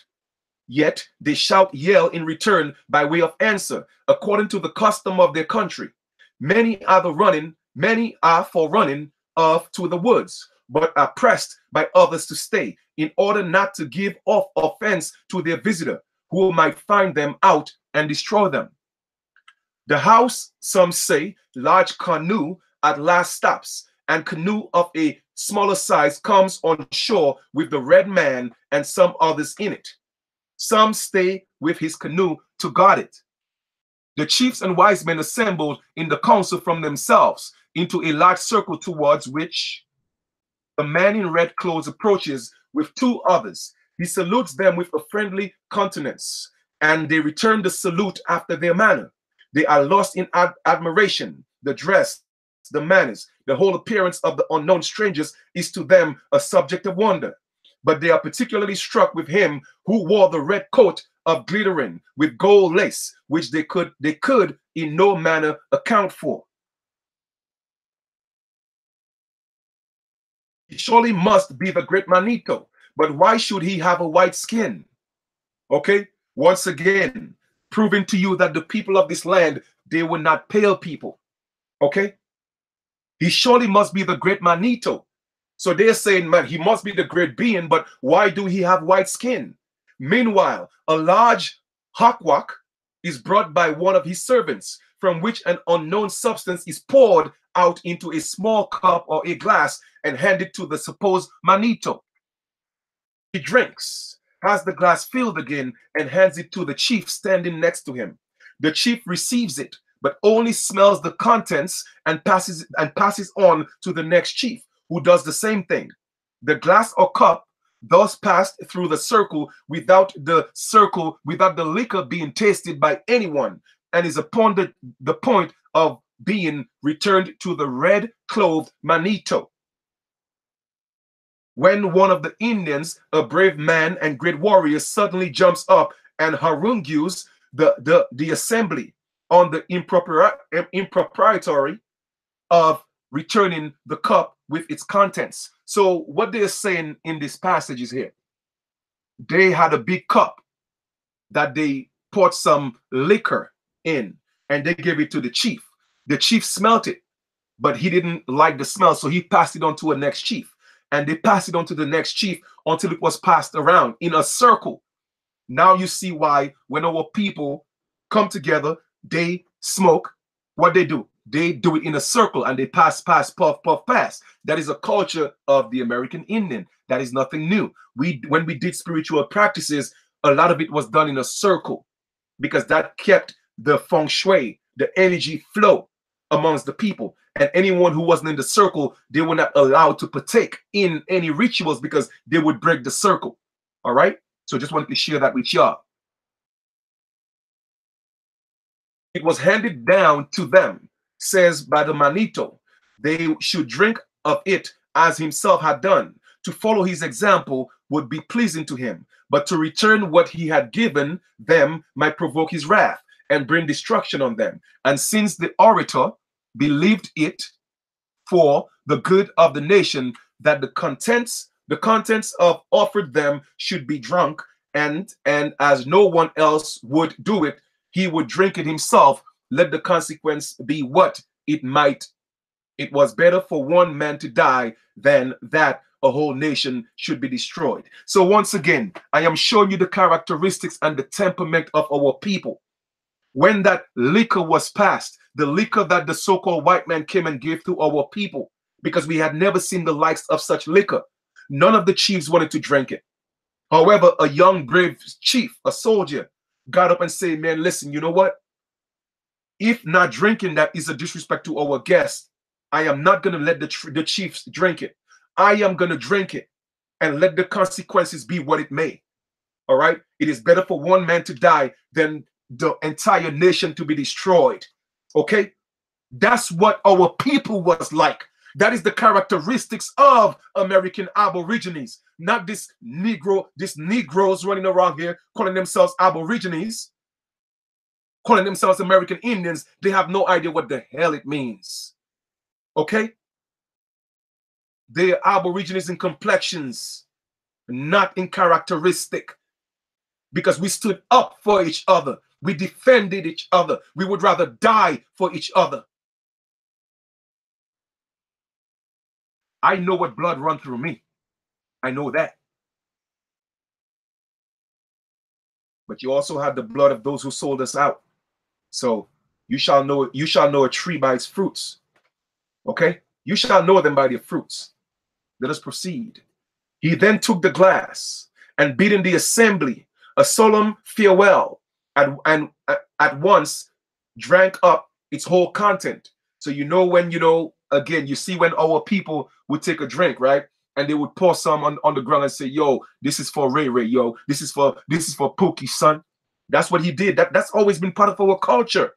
All right. So he took the glass, bidding an assembly of solemn farewell. In other words, man, you know what, man? Listen, toast, all right? Farewell. If I go, I go. But I'm taking one for the team. And he drank the whole bottle. Every eye was fixed on the resolute chief to see what effect the unknown liquor would produce. He soon began to stagger and at last fell prostrate on the ground. His companions now bemoaned his fate. He falls into a sound sleep, and they think he was expired. He wakes up again, jumps and declares that he had enjoyed the most delicious sensation and that he had never felt himself so happy after he had drunk the cup. He asked for more. He asked for more. His wish is granted. The whole assembly then imitate him and all become intoxicated. After this general intoxication had ceased, for they say that while it lasted, the white man had confined themselves to their vessel. The man with the red clothes returned again and distributed presents among them consisting of beads, axes, hoes, and stockings, such as the white people wear. They soon became familiar with each other and began to converse by signs. The Dutch made them understand that they would not stay there, that they would return home again, but would pay them another visit the next year, when they would bring them more presents and stay with them a while. But as they could not live without eating, they should want a little land of them to sow seeds in order to raise herbs and vegetables to put into their broth. They went away as they had said and returned in the following season, when both parties were much rejoiced to see each other. But the whites laughed at the Indians, seeing that they knew not the use of the axes and the hoes they had given them the year before, for they had these hanging to their breast as ornaments, and the stockings were made use of tobacco pouches. Imagine that our sisters and they had the hoes and axes tied to their damn breasts. Man, that's some strong breasts. For real. That's crazy. The whites now put handles to the former for them and cut trees down before their eyes, hold up the ground, and put the stockings on their legs. Here they say a general laughter ensued among the Indians that they had remained ignorant of the use of such valuable implements and had borne the weight of such heavy metal hanging to their necks for such a length of time. They took every white man they saw for an inferior manito, attendant on the supreme deity, who shone superior in the red and laced clothes. As the whites became daily more familiar with the Indians, they at last proposed to stay with them and asked for so much ground for a garden spot. They said the hide of a bullock would cover or encompass which hide was spread before them. The Indians readily granted this apparently reasonable request, but the whites then took a knife and beginning at one end of the hide, cut it up to a long rope, not thicker than a child's finger, so that by the time the whole was cut up, it made a great heap. They then took the rope at one end and drew it gently along carefully, avoiding its breaking. It was drawn out into a circular form, and being closed at its end, encompassed a large piece of ground. The Indians were surprised at the superior wit of the whites, but did not wish to contend with them about a little land, as they had still enough for themselves. So, in other words, we had a land where there was no territories. It's only when the so-called white man came, they took ropes and they started cutting little plots of land and started separating the lands.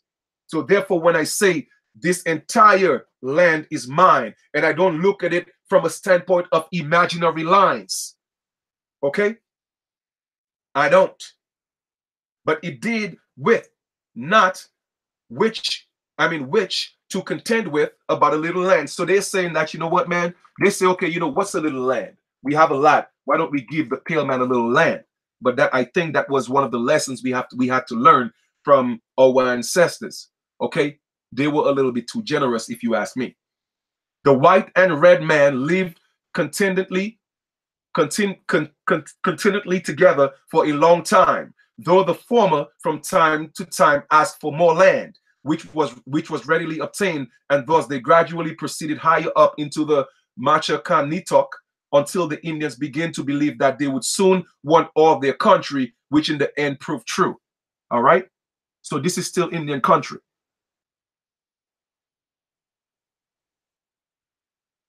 All right, so I'm not going to read chapter 3. All right, I'm going to put this in the link below so that you guys could have the book, have a free copy of it so y'all could read. Okay? I just wanted to come share that bit of information with you guys. All right? I'm going to put that in the link here for you right here. But I'm also going to put it in the link below. So brothers and sisters, man, like I said, it is really sad that, and I get it. Okay, I get it. I totally get it. I realize that our people, they cannot reach the enemy. Okay, they cannot reach the colonizers. They cannot reach the invaders. So they don't know how to lash out at the pain that they are going through. So the next thing is to go after their own. And that's what's happening. You don't have to do anything to them. Trust me, they will create situations. They will make up situations to break you down. They will make up situations to break you down. That's what they will do. So expect that. Anytime you step into a realm of wanting to stand for the oppressed, of wanting to stand for your people, your own people that you're trying to uplift, trust me, they will take you down. And that has always been proven in history. Always been proven in history. Okay? So go look at history and look at every so-called Messiah, every so-called prophet that has stood up on behalf of their people. See what happened to them. So yes, it's sad. It's unfortunate, but that's expected. Okay? It's expected.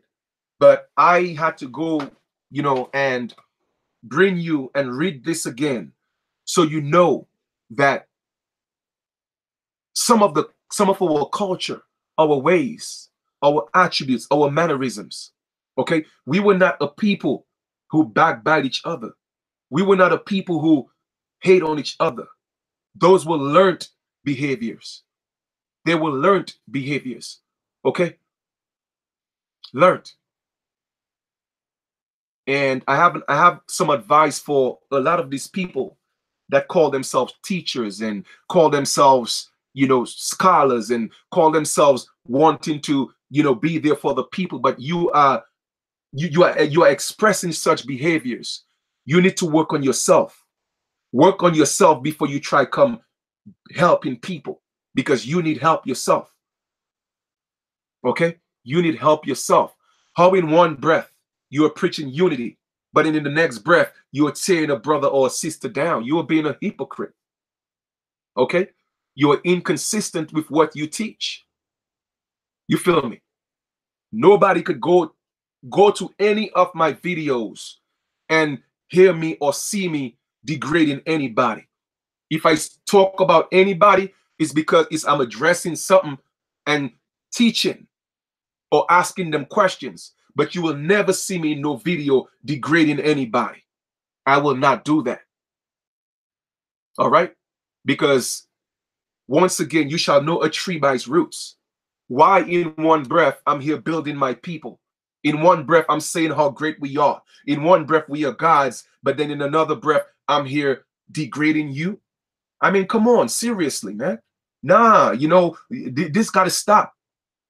It got to stop. And I get it. Everybody's not going to come together and sing Kumbaya. I get it. But if you cannot get along with somebody, then just go your own way. Why go to the extreme to decharacterize them? Why do that? Especially when you know the things you are saying is propaganda and lies. You are not harming the person. You are harming yourself. You are harming yourself. So we have so much work to do. It's not even funny. And that's why these colonizers, they don't, man, listen, they're not paying us no mind. Because there's enough division amongst ourselves. There's enough destruction amongst ourselves. We are doing such a great job by killing each other. They're like, you know what, man? Man, we ain't even worried about them right now. Because these people are fighting amongst themselves. They are fighting amongst themselves, but we are so busy, distracted, fighting amongst each other, we cannot realize that they are fighting amongst themselves, and now is a perfect opportunity for us to unite and step up to the plate. We can't see that. We are so blind. But do not despair, my brothers and sisters. There are those of us who will continue to stay focused. There are those of us who will continue to be righteous.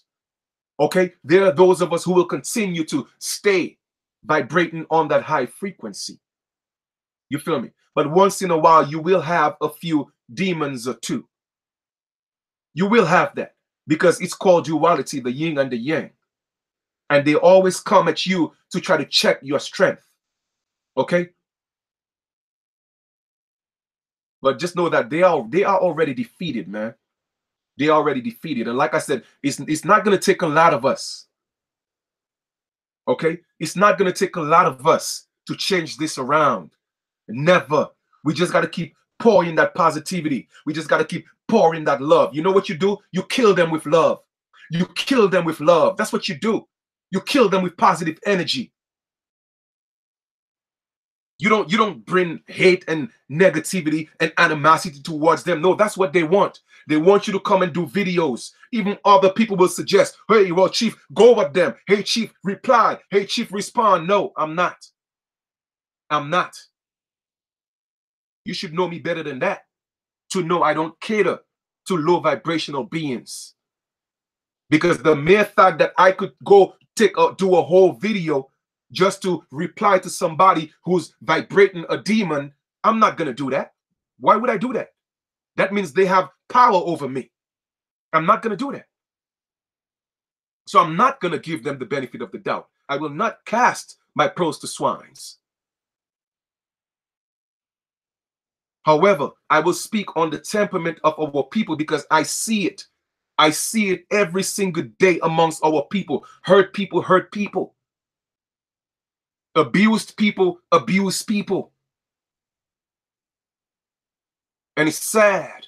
And those are the people that they want to be examples to our children. And when our children see you dealing with situations like that, and when you handle situations the way that you will handle it, what do you think they're going to do? How do you think they're going to do when a daughter, a son comes from school and the only way they know how to deal with this, disagreements is to fight, is to beat each other down? Because you know what? Guess where they learn it from? They learn it from the parents. They learn it from the elders. Instead of coming to the table, you know what, brother? You know what, sister? I got a situation with you. All right? Now, I don't know if it's something that's solid. I have no proof of it, but I'm going to come to you directly and talk to you. All right? I heard this, I heard that, and I want to be able to get it from your own mouth. Or I might just have a problem with you. Certain things you said I don't like. You know what? I'm going to approach you. I'm going to talk to you about it. Now, instead of taking that approach, they would rather go on YouTube and Facebook and videos and degrade you when they don't know a damn thing about you. They never met you. They never spoke to you. But they're going based on what people say. But you know what? Birds of a feather flock together. And the same way y'all going to fall, the ones who listen to you and promote what you are promoting, they're going to fall as well. Because you are contaminating them with your negative energies. You feel me? That's what's happening. All this is a form of eating. And we have to learn to protect our energies from these vampires. Okay? You see, a lot of y'all think that your enemy is the Caucasian man. The Caucasian man is not your enemy. Okay? They are miseducated themselves. But your enemy is a lot of people who look like you. They look just like you. So y'all better believe that. Okay? So I just wanted to come again, drop this information. And the reason why I wanted to drop that information is because, again, too many of our people are on the internet in one video talking about unity, talking about love. Oh, I love my people. Oh, I'm an American Aborigine. We love us. We this, we that. We should come together. We should do. But then 2 breaths later, they're doing 2-3 hour videos breaking down brothers and sisters with no merit whatsoever. Everything is speculation because they cannot prove what they're talking about, not knowing that they could be held liable in a court and be sued for defamation of character. You see, that's how ignorant and stupid they are because they're dealing with emotions. Man, it's sad. It's sad. But you know what? Like I said before, it's not going to take a lot of us. Okay? It's not going to take a lot of us. I continue to meditate all day. I continue to ask the Great Spirit to guide me. Continue to ask my ancestors to guide me. Continue to ask my spiritual parents to guide me. My angels of light, which is my angels, to guide me. And with them guiding me, I know that I will never go wrong. With them protecting me, I know that nobody could hurt me. I already know that. No weapons formed against me shall prosper, man. Y'all already lost. I keep telling y'all that. Y'all keep coming for chief, but y'all cannot beat me. You cannot defeat me. Okay? I'm a victor. Victory's already mine. Y'all don't get that, man. Y'all coming up against a brick wall that cannot be broken. I am standing on the shoulders of my righteous ancestors, man. I keep telling y'all, whenever y'all come against me, y'all going up against millions and millions of ancestors. Y'all don't get that. And let's not even talk about ancestors. Y'all going against the Great Spirit. Anytime y'all come against me, y'all gonna fall. Don't do it, man. If you love yourself, don't do it. If you keep talking about love, Don't do it. Don't do it. We got too much work to do, man. Too much work to do. Our people have gone through so much. Genocide, rape, pillage, murder, sodomy. I mean, just name it all. We have experienced the most horrific, I'm talking about Holocaust on the face of this planet. Come on, man.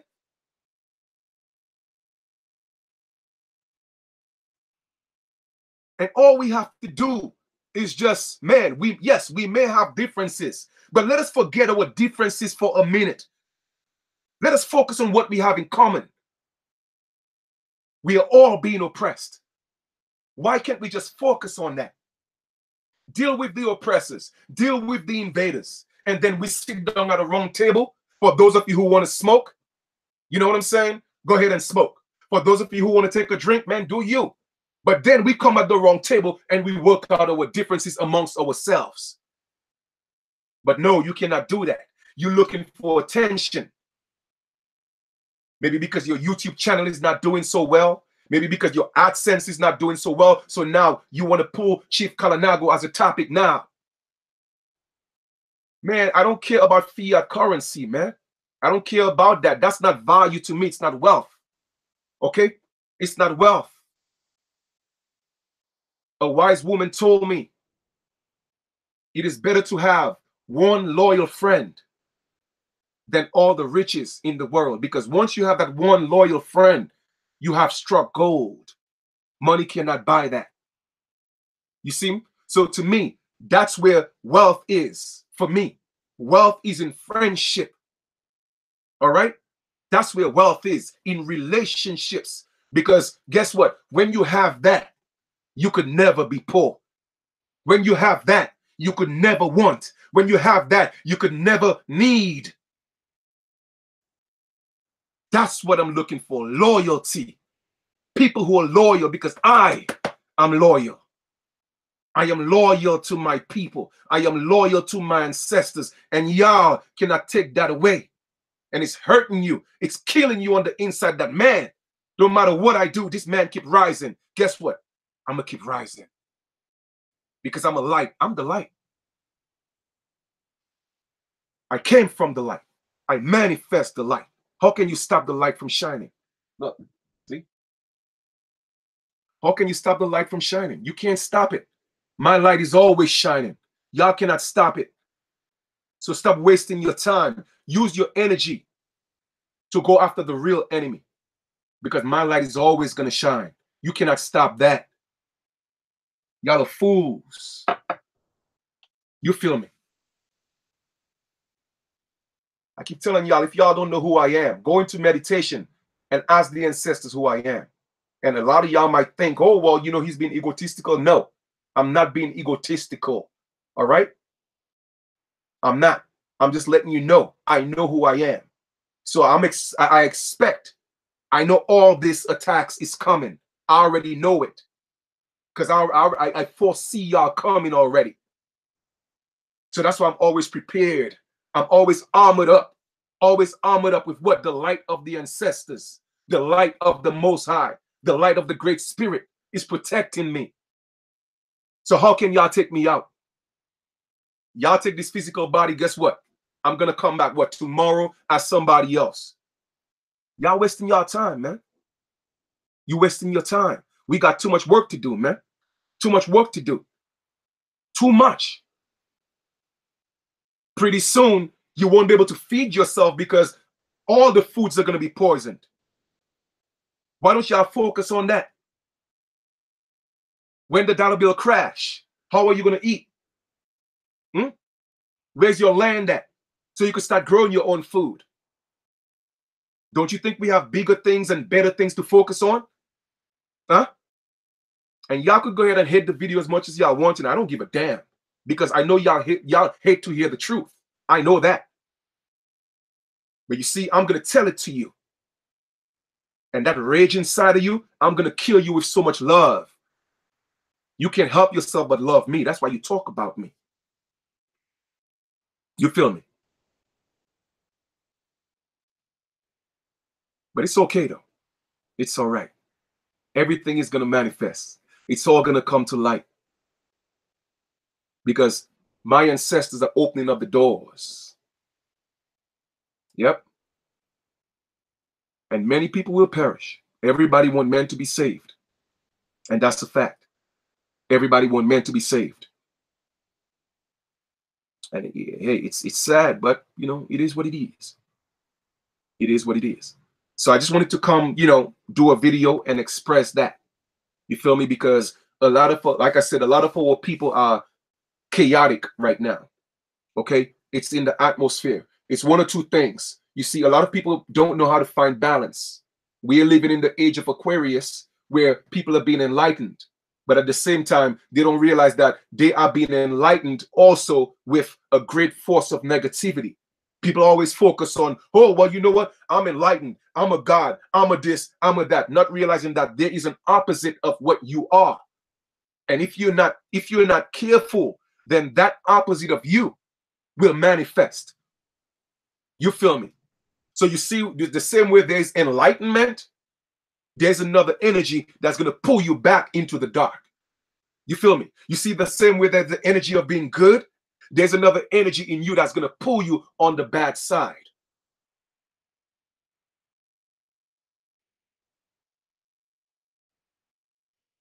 So a lot of our people are going to start wilding out because the energy is going to be so strong. The sun is coming closer to the earth. That's why they're trying to block the sun right now. And only, like I said, only those with the light hearts will be able to sustain. You feel me? Will be able to get that vibration, those frequencies from the sun.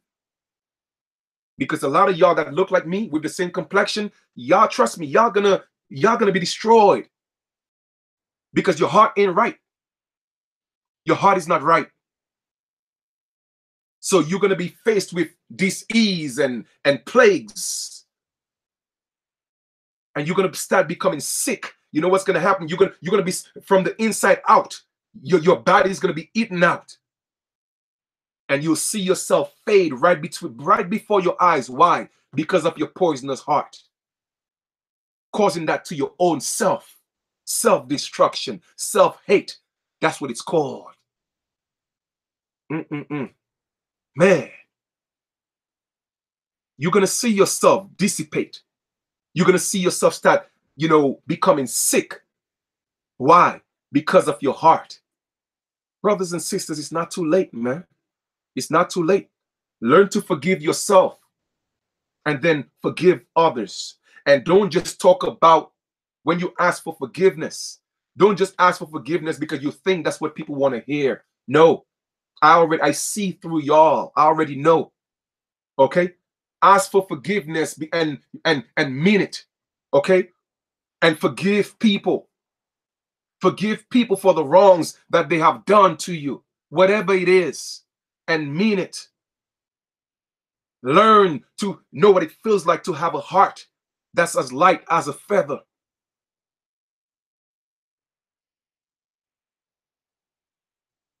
The ancestors are talking to me right now. I could hear them. I could feel them. But anyway, I want to thank you guys for tuning in to this feed. Like I said, I know this video is going to rob a lot of people the wrong way, but it's also going to rob a lot of people the right way. Okay? Because this is ridiculous, man. It's ridiculous. The entire world is waiting on us. The entire world is waiting on us to step up to the plate. But here we are fighting each other. Here we are demonizing each other. Here we are degrading each other. When the entire world is waiting for us. Don't y'all know this? Their system is no more. Their system is done. They are just holding on and grasping to what's left, which is nothing. You feel me? Their system is more of an illusion, more than any time in history. They don't exist. The illusion is so real. All it takes is for us to wake up in truth and honesty. That's it. It's that simple. And everything that's ours, we're going to get it back. Anytime, family, anytime. That's what it is. That's what I do. You know what I mean? But you have to realize, you wonder why a lot of things aren't happening for us. You know why? I'm gonna be frank and honest with y'all. A lot of things aren't happening for us is because we are not ready. We are not ready to step up to the responsibility. We are not. Okay? The Most High is not gonna give us that responsibility when we are in the state that we're in. No, we are still in a low vibrational state.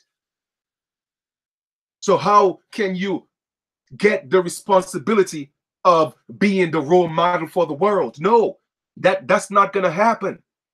It's not going to happen. And then Mother Nature is going to get so tired and so impatient. Mother Nature is going to start destroying people. I'm talking about from fires, disasters, storms, and hurricanes. If y'all don't get your act together. And unfortunately, some of the righteous ones will go with y'all too. Because that's just the way it is. Because nature has no respect of person. When she comes, she's coming. And she's taking everybody out. But I'm asking you, why wait for that to happen? Why don't you start changing? Why don't you start becoming who you're supposed to be? Well, some of y'all are who you're supposed to be.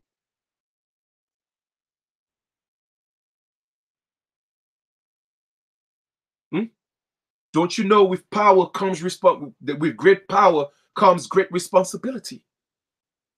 So how do you want the power and you don't want to be responsible? You see, it doesn't add up. It goes hand in hand. Power, responsibility. It goes hand in hand. You cannot have the power and not want to be responsible. It just doesn't make sense.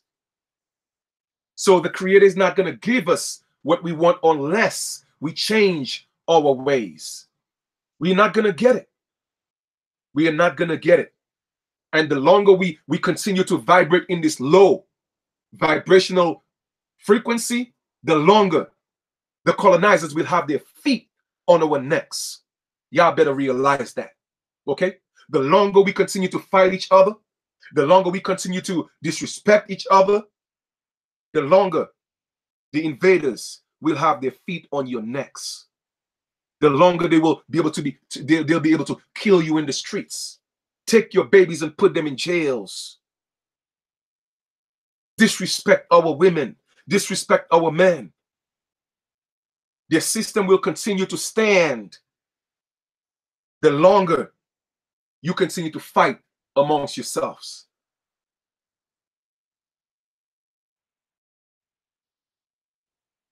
So I'm just saying, if I'm wrong, man, listen. If I'm wrong for saying what I'm saying today, I don't want to be right. I don't want to be right. Honestly, I don't. I don't. And like I said, birds of a feather flock together. I don't want to be part of this aboriginal society that's out here one day talking love, another day talking hate. I don't want to be a part of that because I'm love 24/7. I'm love 24/7. I don't have one ounce of hate in my heart. I don't have one ounce of animosity in my heart towards any brother or sister. That is not my nature. Period.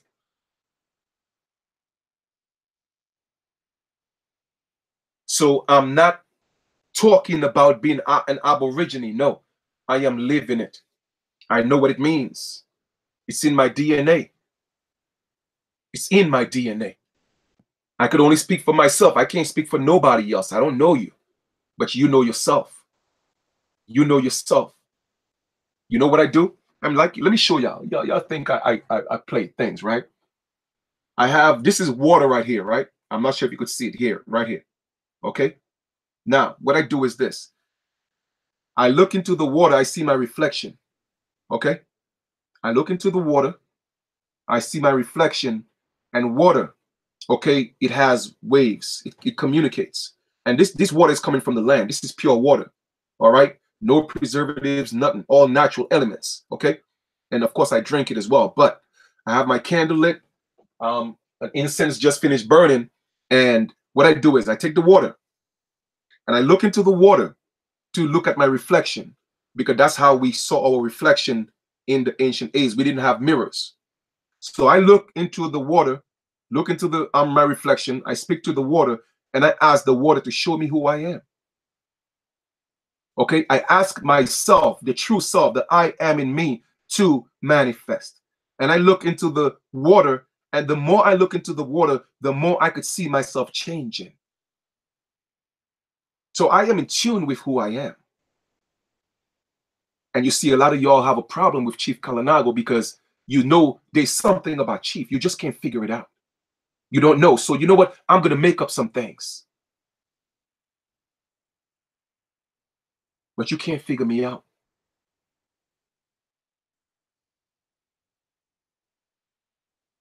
So that's one of the things that I do. And I see me changing in the water. I start seeing me for who I am. And I appreciate who I am. I appreciate who I have become. So I just don't talk about things. I do it. I meditate for 2-3 hours straight. And here's another thing that I do, which I was going to do a video and teach you guys about that. But sometimes when I do what I do, I do a form of meditation called visualization. And I would take a candle, all right? And then I would, of course, I would have my meditation music. The lights will be off, and I'll have the candle lit. And I'll hold the candle in my hand. I will, position myself in an upright position, okay? And I would meditate, and I would focus on the light. So what I do is I look at the candlelight for like about, with my eyes open, I look at the candlelight for like about 10, 15 minutes, maybe 20 minutes, all right, nonstop. And then I would close my eyes, and then I would visualize the candle light through my pineal gland, and I would manifest the light. And I would say, I am the light. I manifest the light. I am the light. I manifest the light. I am the light of the world. And guess what? Through my pineal gland, through my meditation and my visions, I start seeing the candle light with my eyes closed. So those are the things that I do. I don't just talk about it. I do it. All right.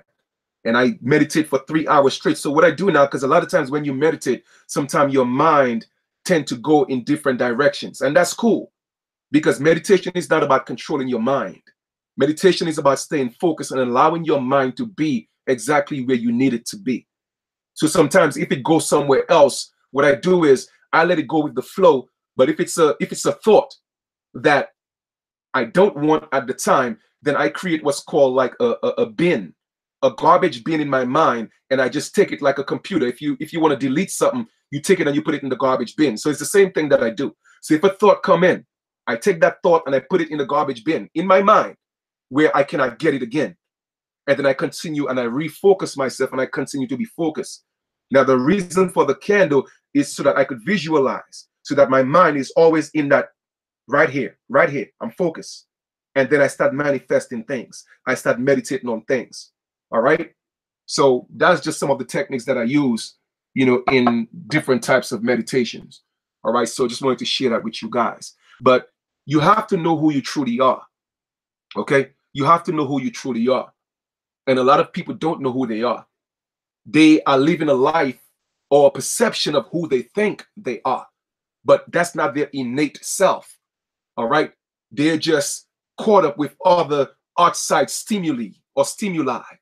Okay. Other outside suggestions telling them, hey, do this, do that, do this, do this, do this. And they're so weak that they fall short, and then they fall into a low place because of other outside suggestions. But in reality, they are not bad people. They're good people, but they just allow other outside forces to infiltrate into their energy field. So now they're being manipulated to be who they are not. You feel me? So learn to take control of yourself. Learn to stay in control. Learn to be good all the time. Because how can you say you love God, and if God is good all the time, then how can you be bad some of the times? I mean, we got to really start practicing what we preach instead of just talking about it. You feel me? So with that being said, I hope you guys have a great continuation. I enjoyed this build as usual. I will continue once again to be who I am. There's no regrets here. Like I said, I'm well-grounded. And I thank my parents, okay, for raising me well. I thank them for that. Well-grounded. And I appreciate them. I appreciate love them for that. All right. So every day, in conclusion, what I will do is, I will ask the Great Spirit to watch over all those who are righteous. Watch over even the enemies, those who come against the righteous. I ask the Great Spirit to guide them as well, because they're just misguided. That's all. They're not bad people. They're just misguided. And I hope and pray to the Great Spirit and the ancestors that they will find their way. Whatever they are looking for, I hope that they find it. And yes, a lot of times, well, most times, that we reap what we sow. But even with that being said, I hope that they don't rip some of the things that they sow. I really do hope so, because I really don't want to wish y'all any ill will. But you see, the way the universe works is whatever you put out there, that's what you're going to receive. So even if I do want to extend some positive energy to bring you back, you still have to pay your karma, because that's just what it is. Okay? If you slap yourself, you're going to feel the pain. All right? Now, you may reflect and think about it and learn the lesson. Damn, maybe I shouldn't have slapped myself. But after you have already done it, it's cause and effect. You can't take it back. So brothers and sisters, be very mindful of what you are doing and what you are saying and the position that you're putting yourself in. Because when you say certain things, you can't take it back. You can't take it back. And if it's not true, you are causing harm to yourself, to your children. All right? So be very mindful of that. You feel me? And yes, there are times when, you may go off course. I mean, hey, we are stepping into perfection. So there might be a time where, you know what, I just don't feel it today. Still try to find the balance. Don't go too way off on the negative side of things. All right? Still try to find that balance where you are not causing others harm. And the funny thing is about putting negative thoughts out there. Even if you try to take it back, it's already a seed that's planted. So anybody with a frequency that's out there and they're not in control of their aura or their energy, then they could attract that negativity and you just cause somebody harm. In other words, it's like a stray bullet. All right? When you shoot in a crowd, you may not shoot the person, you might not hit your target. You might hit what's called a bystander, an innocent life taken.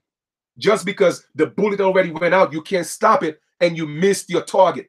It's the same thing. You see me? When you come with negative energy and negative thoughts, it's like shooting a bullet. And when you send it out there to a certain person, that person is protected. That person cannot be a target. So now what happens? That bullet or that negative energy, it has to find some other source to attract to. And now you're hurting other people, thinking you're hurting the person you intended to hurt. This shit is deep, man. It's deep. That's why you have to be careful of your thoughts and the words that you speak, because there are certain people you just cannot hurt, period. And I'm one of them. I'm protected. So when it misses me, it's going to harm somebody else. Man, yo, I'm telling y'all, this is real. It's not a game, yo. It is not a game. Stop hurting your brothers and sisters. Stop. Stop. If you don't get along with somebody, just let them be. If you don't like somebody, just let them be. Don't wish them no harm. Don't do that. Don't speak ill of them. Don't do that. Just let them be. You know what, man? Listen, we just can't get along. I don't get along with that person. I don't want to hear about them. I don't want to talk about them. I don't wish them no ill will. Just let them do them. Man, that's a better approach. But anytime you start taking it upon yourself to wish harm to people, speaking ill of people, especially when it's not true, man, you're condemning yourself. You're condemning yourself. And then you're also condemning others that are attached to you. Because y'all really think it's a game. It's not a game out here. And like I said, there's a reason why it's taking so long for our people to step out of this, whether you want to call it punishment, I don't care what you call it, or a curse, whatever you want to call it. It is taking time for our people to come out of it because our people, they're not getting the message. They're not getting the memo. So many different lectures and so many different signs, and they're showing you, man, listen, it is time to let go of the negativity. It's time to let go of the hate. Oh, I mean, everything starts with self. Yourself is the nucleus. You see what I'm saying? Everything starts with self. It's like a little dot. You see what I'm saying? A little dot, and with that little dot, it spreads, okay? And it becomes bigger and bigger. It's a seed. It's a seed that we plant. And if we are not mindful of the seeds that we plant within ourselves, it's either going to kill us or it's going to give us life. With me, I want to plant seeds in me that's going to give life, not death. Because one, I don't want to suffocate myself. I don't want to kill myself. And number two, I don't want to kill others. I want to give life. You feel me? So it always starts with self. Self, planting the seeds within you. Because you only reap what you sow. I mean, the laws of the universe are very simple. Very, very simple. And the Most High, the Creator, whatever you want to call it, Jesus, Allah, Buddha, Zeus, Mithra, Ra, Yeheru, whatever you want to call it. Okay? That intelligence already put the laws in our heart. You feel me? The intelligence already put the laws in our heart. All we have to do is just go within and be true to ourselves. Be truthful for once. Be righteous for once. And you will feel things you have never felt before. You will experience things you have never experienced before. You will become the you are supposed to be. And things will change. We don't have to pick up a gun. We don't have to pick up a knife. They will just disappear. They will just fall. But they will not fall unless you change. They will not fall unless you get your affairs in order. They will not fall unless you stop being so chaotic, so poisonous, so destructive. They will continue to have their reign over our people because our people are not getting it. They are not getting it. It is what it is. Like I said, facts over feelings. You know what I mean? So I'm not gonna do that, man. I'm not gonna respond to negativity. I'm not gonna call people out. Man, listen, I'm above all this, man. I'm above all this. You know, you do right, people gonna talk. You do bad, they're gonna talk. You do indifferent, they're gonna talk. Man, just let them talk. Just let them talk. And let your works manifest. That's it. It's that simple. Just let your works manifest. You feel me? So healing comes from within. You got to heal yourself before you heal anybody else. Everybody want to change the world, but nobody want to change themselves. Man, that's doing things backwards. You feel me? So I'm about to conclude this video and get me something to eat right now. I haven't broken my fast for the day just yet. And then I'm just going to get back into some meditation, maybe another hour or two of meditation. Man, listen, I realize that there's a certain vibration that I have to be on. I realize that I have to get to a certain frequency, and outside forces, they keep coming, trying to stop me from getting there, but they can't stop me from getting there. Okay? Because I'm very much in control of my temple. I'm very much in control of my thoughts. Okay? I am God manifest in the flesh. You got to know who you are. Okay? You got to know who you are. And if I'm a God manifest in the flesh, then I got to think like a God. I got to act like a God. I got to be God. Because I want my spiritual parents to be proud of me. I want the Great Spirit to be proud of me. Continue to let that light shine on me. So I'm not going to do anything to contradict that. Nah. Mm-mm. Where they do that at? Only lost, confused people do stuff like that. Focus only on the materialistic world and ignoring the spiritual world. And you call yourself conscious. Oh, you're right. You can't. You are con. Shush. Yeah, I get it. But anyway, guys, enjoy the rest of your continuation. What day? What today? Today's what? Friday? Saturday? I'm not even sure. I don't even pay attention to days anymore, honestly.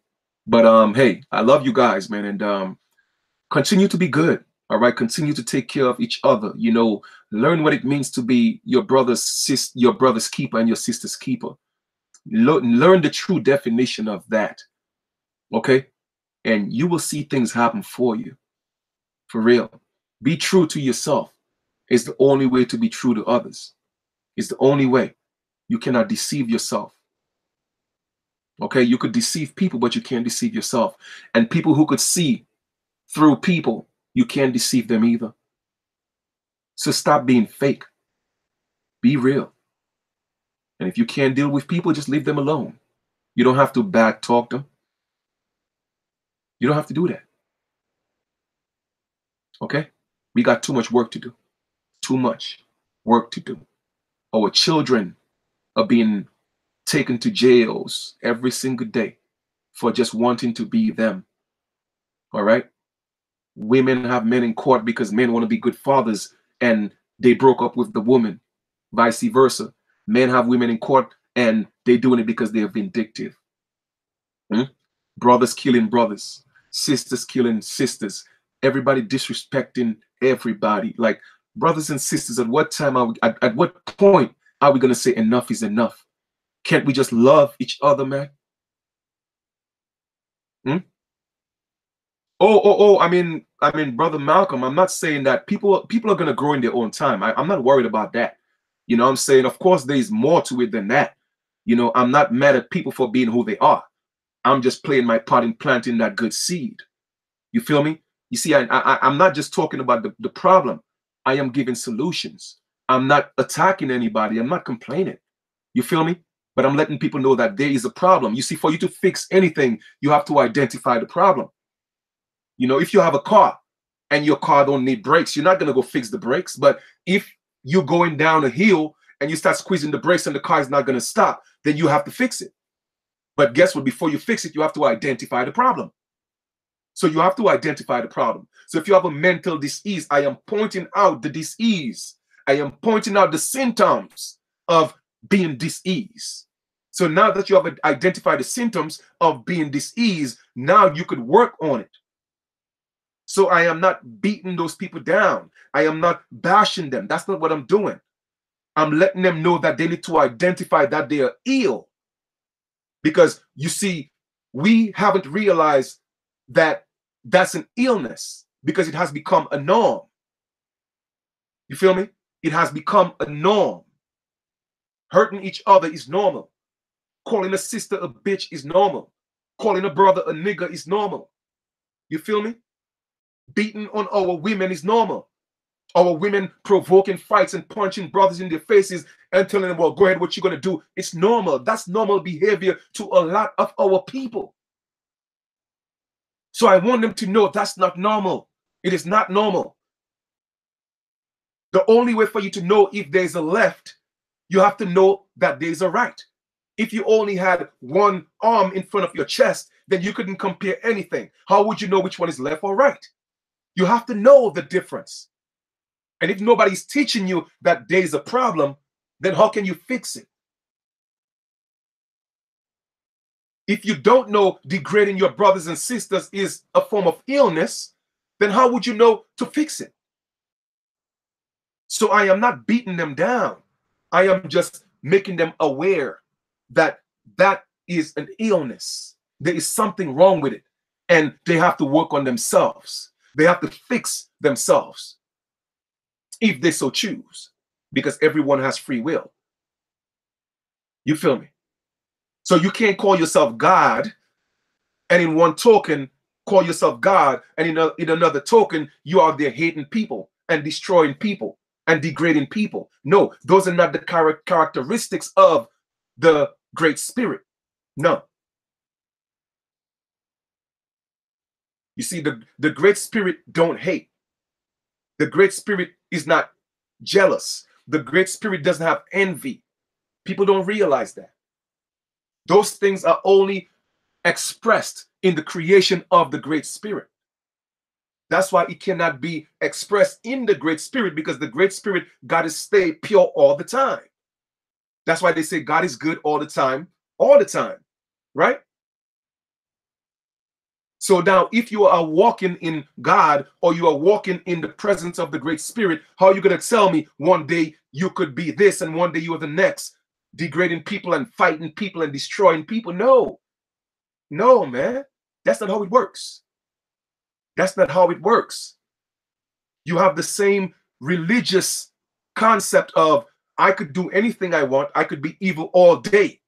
I could do anything. And then on Sunday, I could just go to church and Jesus is going to fix it. You feel me? It doesn't work like that, brothers and sisters. No. You cannot destroy people all during the week, and on Sunday, you go say, well, Jesus already died for my sin. I'm good. No, that's an illusion. That's what they have taught you. No. We all have to carry our own cross. All right? You have to carry your own cross. And nobody's going to carry it for you but you. It's that simple. And it's not hard. It's not hard. Animals in nature get it. How come the man, the highest form of intelligence? Man has the highest form of intelligence. He cannot get it. Something is emphatically wrong. That is because you have allowed other entities and other forces to get into your mental, to govern your mental. In govern, you find God. So God is your mental. But if you allow other gods to control your mental, what's going to happen? They could take you wherever they want to. They could control you. So you always be in control. And when you feel that urge coming to be destructive, be chaotic, you fall back. You think first before you act. Just don't go on impulse. Oh, well, I got to do a life. I got to bring down chief. I got to bring down this person. No, don't do that, man. Don't do that. You're causing yourself harm, not me. I'm good. I'm good. My place is already established with my ancestors and the Great Spirit, because they know what I do. They know my heart. So my place is already set forth among them, among the greats. Okay? So work on you, because I'm working on me. I am stepping into my perfection. Isn't that the goal of everybody, to go to this place of perfection called heaven? Well, guess what? You have to work. See, everybody want to go to heaven. Nobody want to die, huh? You got to die first. And I'm not just talking about a physical death. You have to die. In other words, you have to go through the fire and become purified. You did. We all got work to do. Not just people out there, but me, myself. That's why I'm always working on me 24/7, constantly, every single day. You feel me? I mean, no exaggeration. I do periods of meditation at least five, 6 times a day. And the longest I've ever meditated for is close to 3 hours straight. But sometimes I do 15 minutes. Sometimes I do an hour, 20 minutes. It depends on how I feel or what's the intention behind the meditation. But I'm talking about every single day. Maybe because I'm on the land, I don't know. I got time on my hands, I guess. But I'm using the opportunity, though, to get to know me, okay, to make me a better me, to be the best that I can be, to be a beacon of light for my people. That's what I'm working on for me. All right? So, man, I don't know what I'm gonna fix to eat, but I'm certainly sure I'll find something. I got some vegetables. I'm gonna fix that. But guys, man, be good to yourselves, all right? First be good to yourself, then be good to others. We still have a lot of work to do. A lot. But it is not that far-fetched. It really isn't. Okay? I mean, our victory is already here. All we have to do is just step into it. Okay? All we have to do is just step into it. And only the righteous, only those who's right and ripe in heart will be put in certain positions. Okay? Everybody wasn't meant to be a king. Everybody wasn't meant to be a queen. Everybody wasn't meant to be a chief. That's just what it is. But yes, we are still chiefs and kings and queens in our own rights. But until you change the mentality that you have of a peasant, then you will never ascend to being a king or a queen. So people are still going to be peasants. All right. And they're still going to be ruled by the so-called kings and queens because people are not getting it. All right. And hey, it wasn't their time to get it. It's that simple. It is that simple. But remember, we all have our crowns. Okay. This is your crown. It's like how you have your first eye, your third eye, your pineal gland, and you have the crown of your head. We all have crowns. So at the end of the day, we are kings and queens in our own rights. Okay? In your own right, you are. But the question is, are you going to step up? That is the question.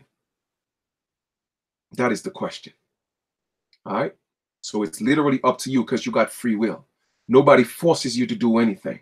You do it because you want to. That's why you reap what you sow. You sow your seeds, then you're going to reap what you sow. It's that simple. It is that simple. I think that is the greatest system that we put in place. Nobody's going to judge us. Nobody's going to punish us. We punish ourselves by our own actions. Man, I love it. So that means you are responsible for your own hell and you're responsible for your own heaven. Isn't that beautiful? Man, I love that.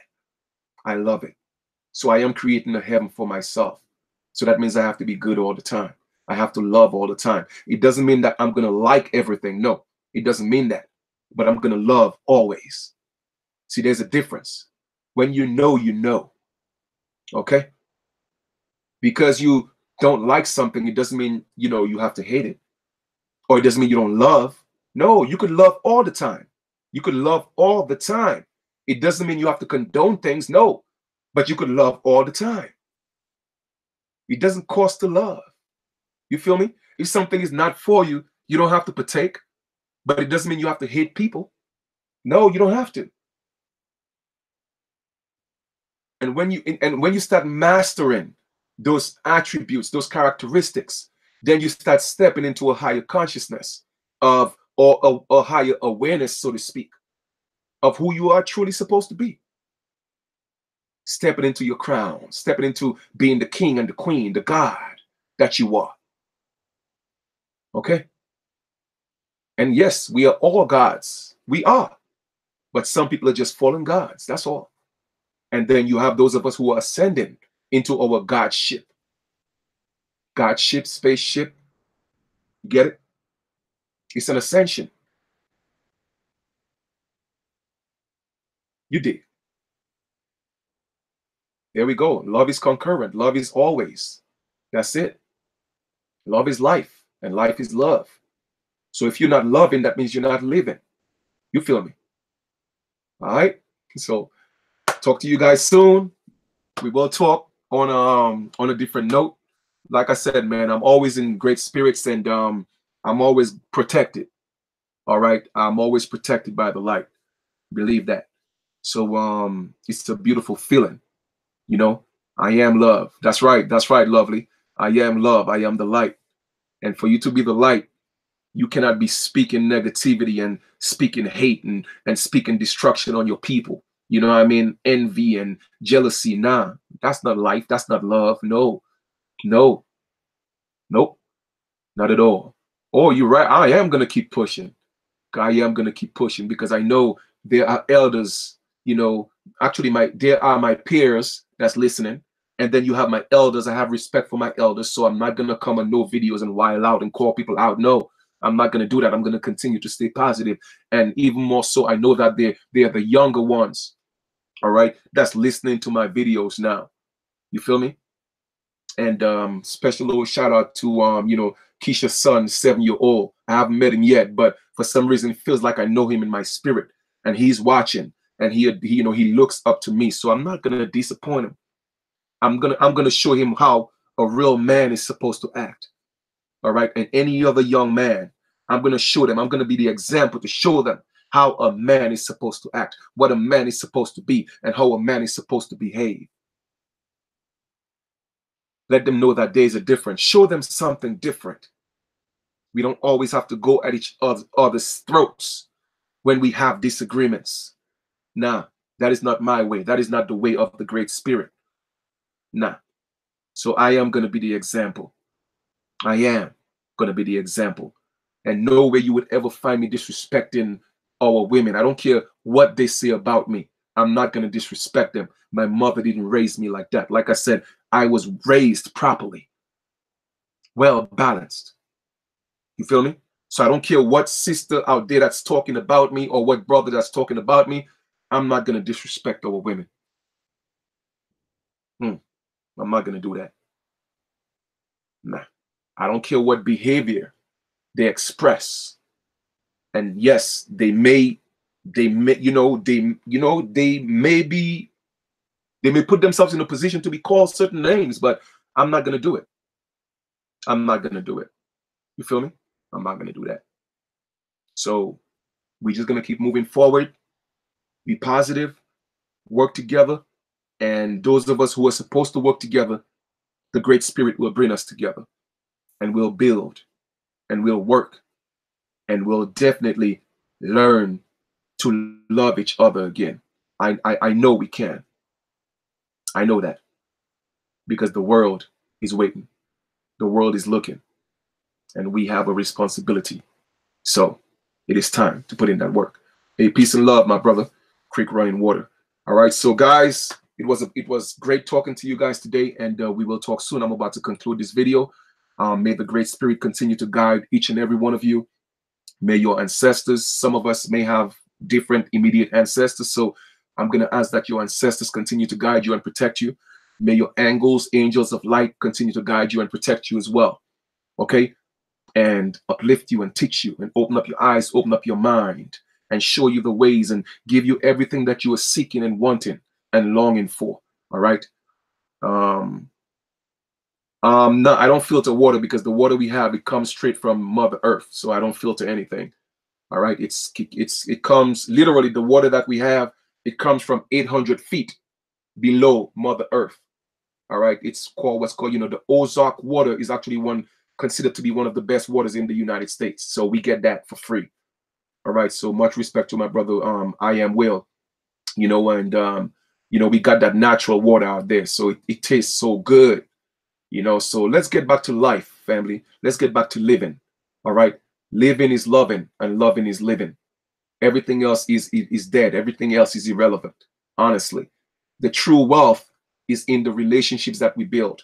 True wealth is in the friendship that we built. All right. That's where true wealth is. Because when you have friends that care about you and love you, you will not need and you will not want. And that's a fact. Okay. So learn to love each other. You did. Oh, indeed. Thank you, my sister, Zazie. I totally I accept that. I know that, the angels of light will definitely protect me because I feel their protection. I know they talk to me all the time. All right. Sometimes it takes me a little while to interpret what they are saying, or for it to manifest, but they talk to me all the time. As a matter of fact, at least 3 times during this video, while I was talking, they were talking to me in that ear right here. All right. So I already know. I already know the connection. I know I'm connected. So I'm not going to pay attention to, again, I'm not going to cast my pearls to swine. I'm going to let people do them, and I'm going to just continue to do me and strive for my people, because I know my people are hurting. I know what my ancestors have been through, and I'm going to stand on their shoulders, and I'm going to restore their legacy. It's that simple. I manifest it. I speak it. So shall it be. And I speak it like it is, because it is. And I am that I say that I am. All right. So we'll talk to you guys. Peace, love, harmony, and light. And you guys have a great continuation. Peace and love. I'm out.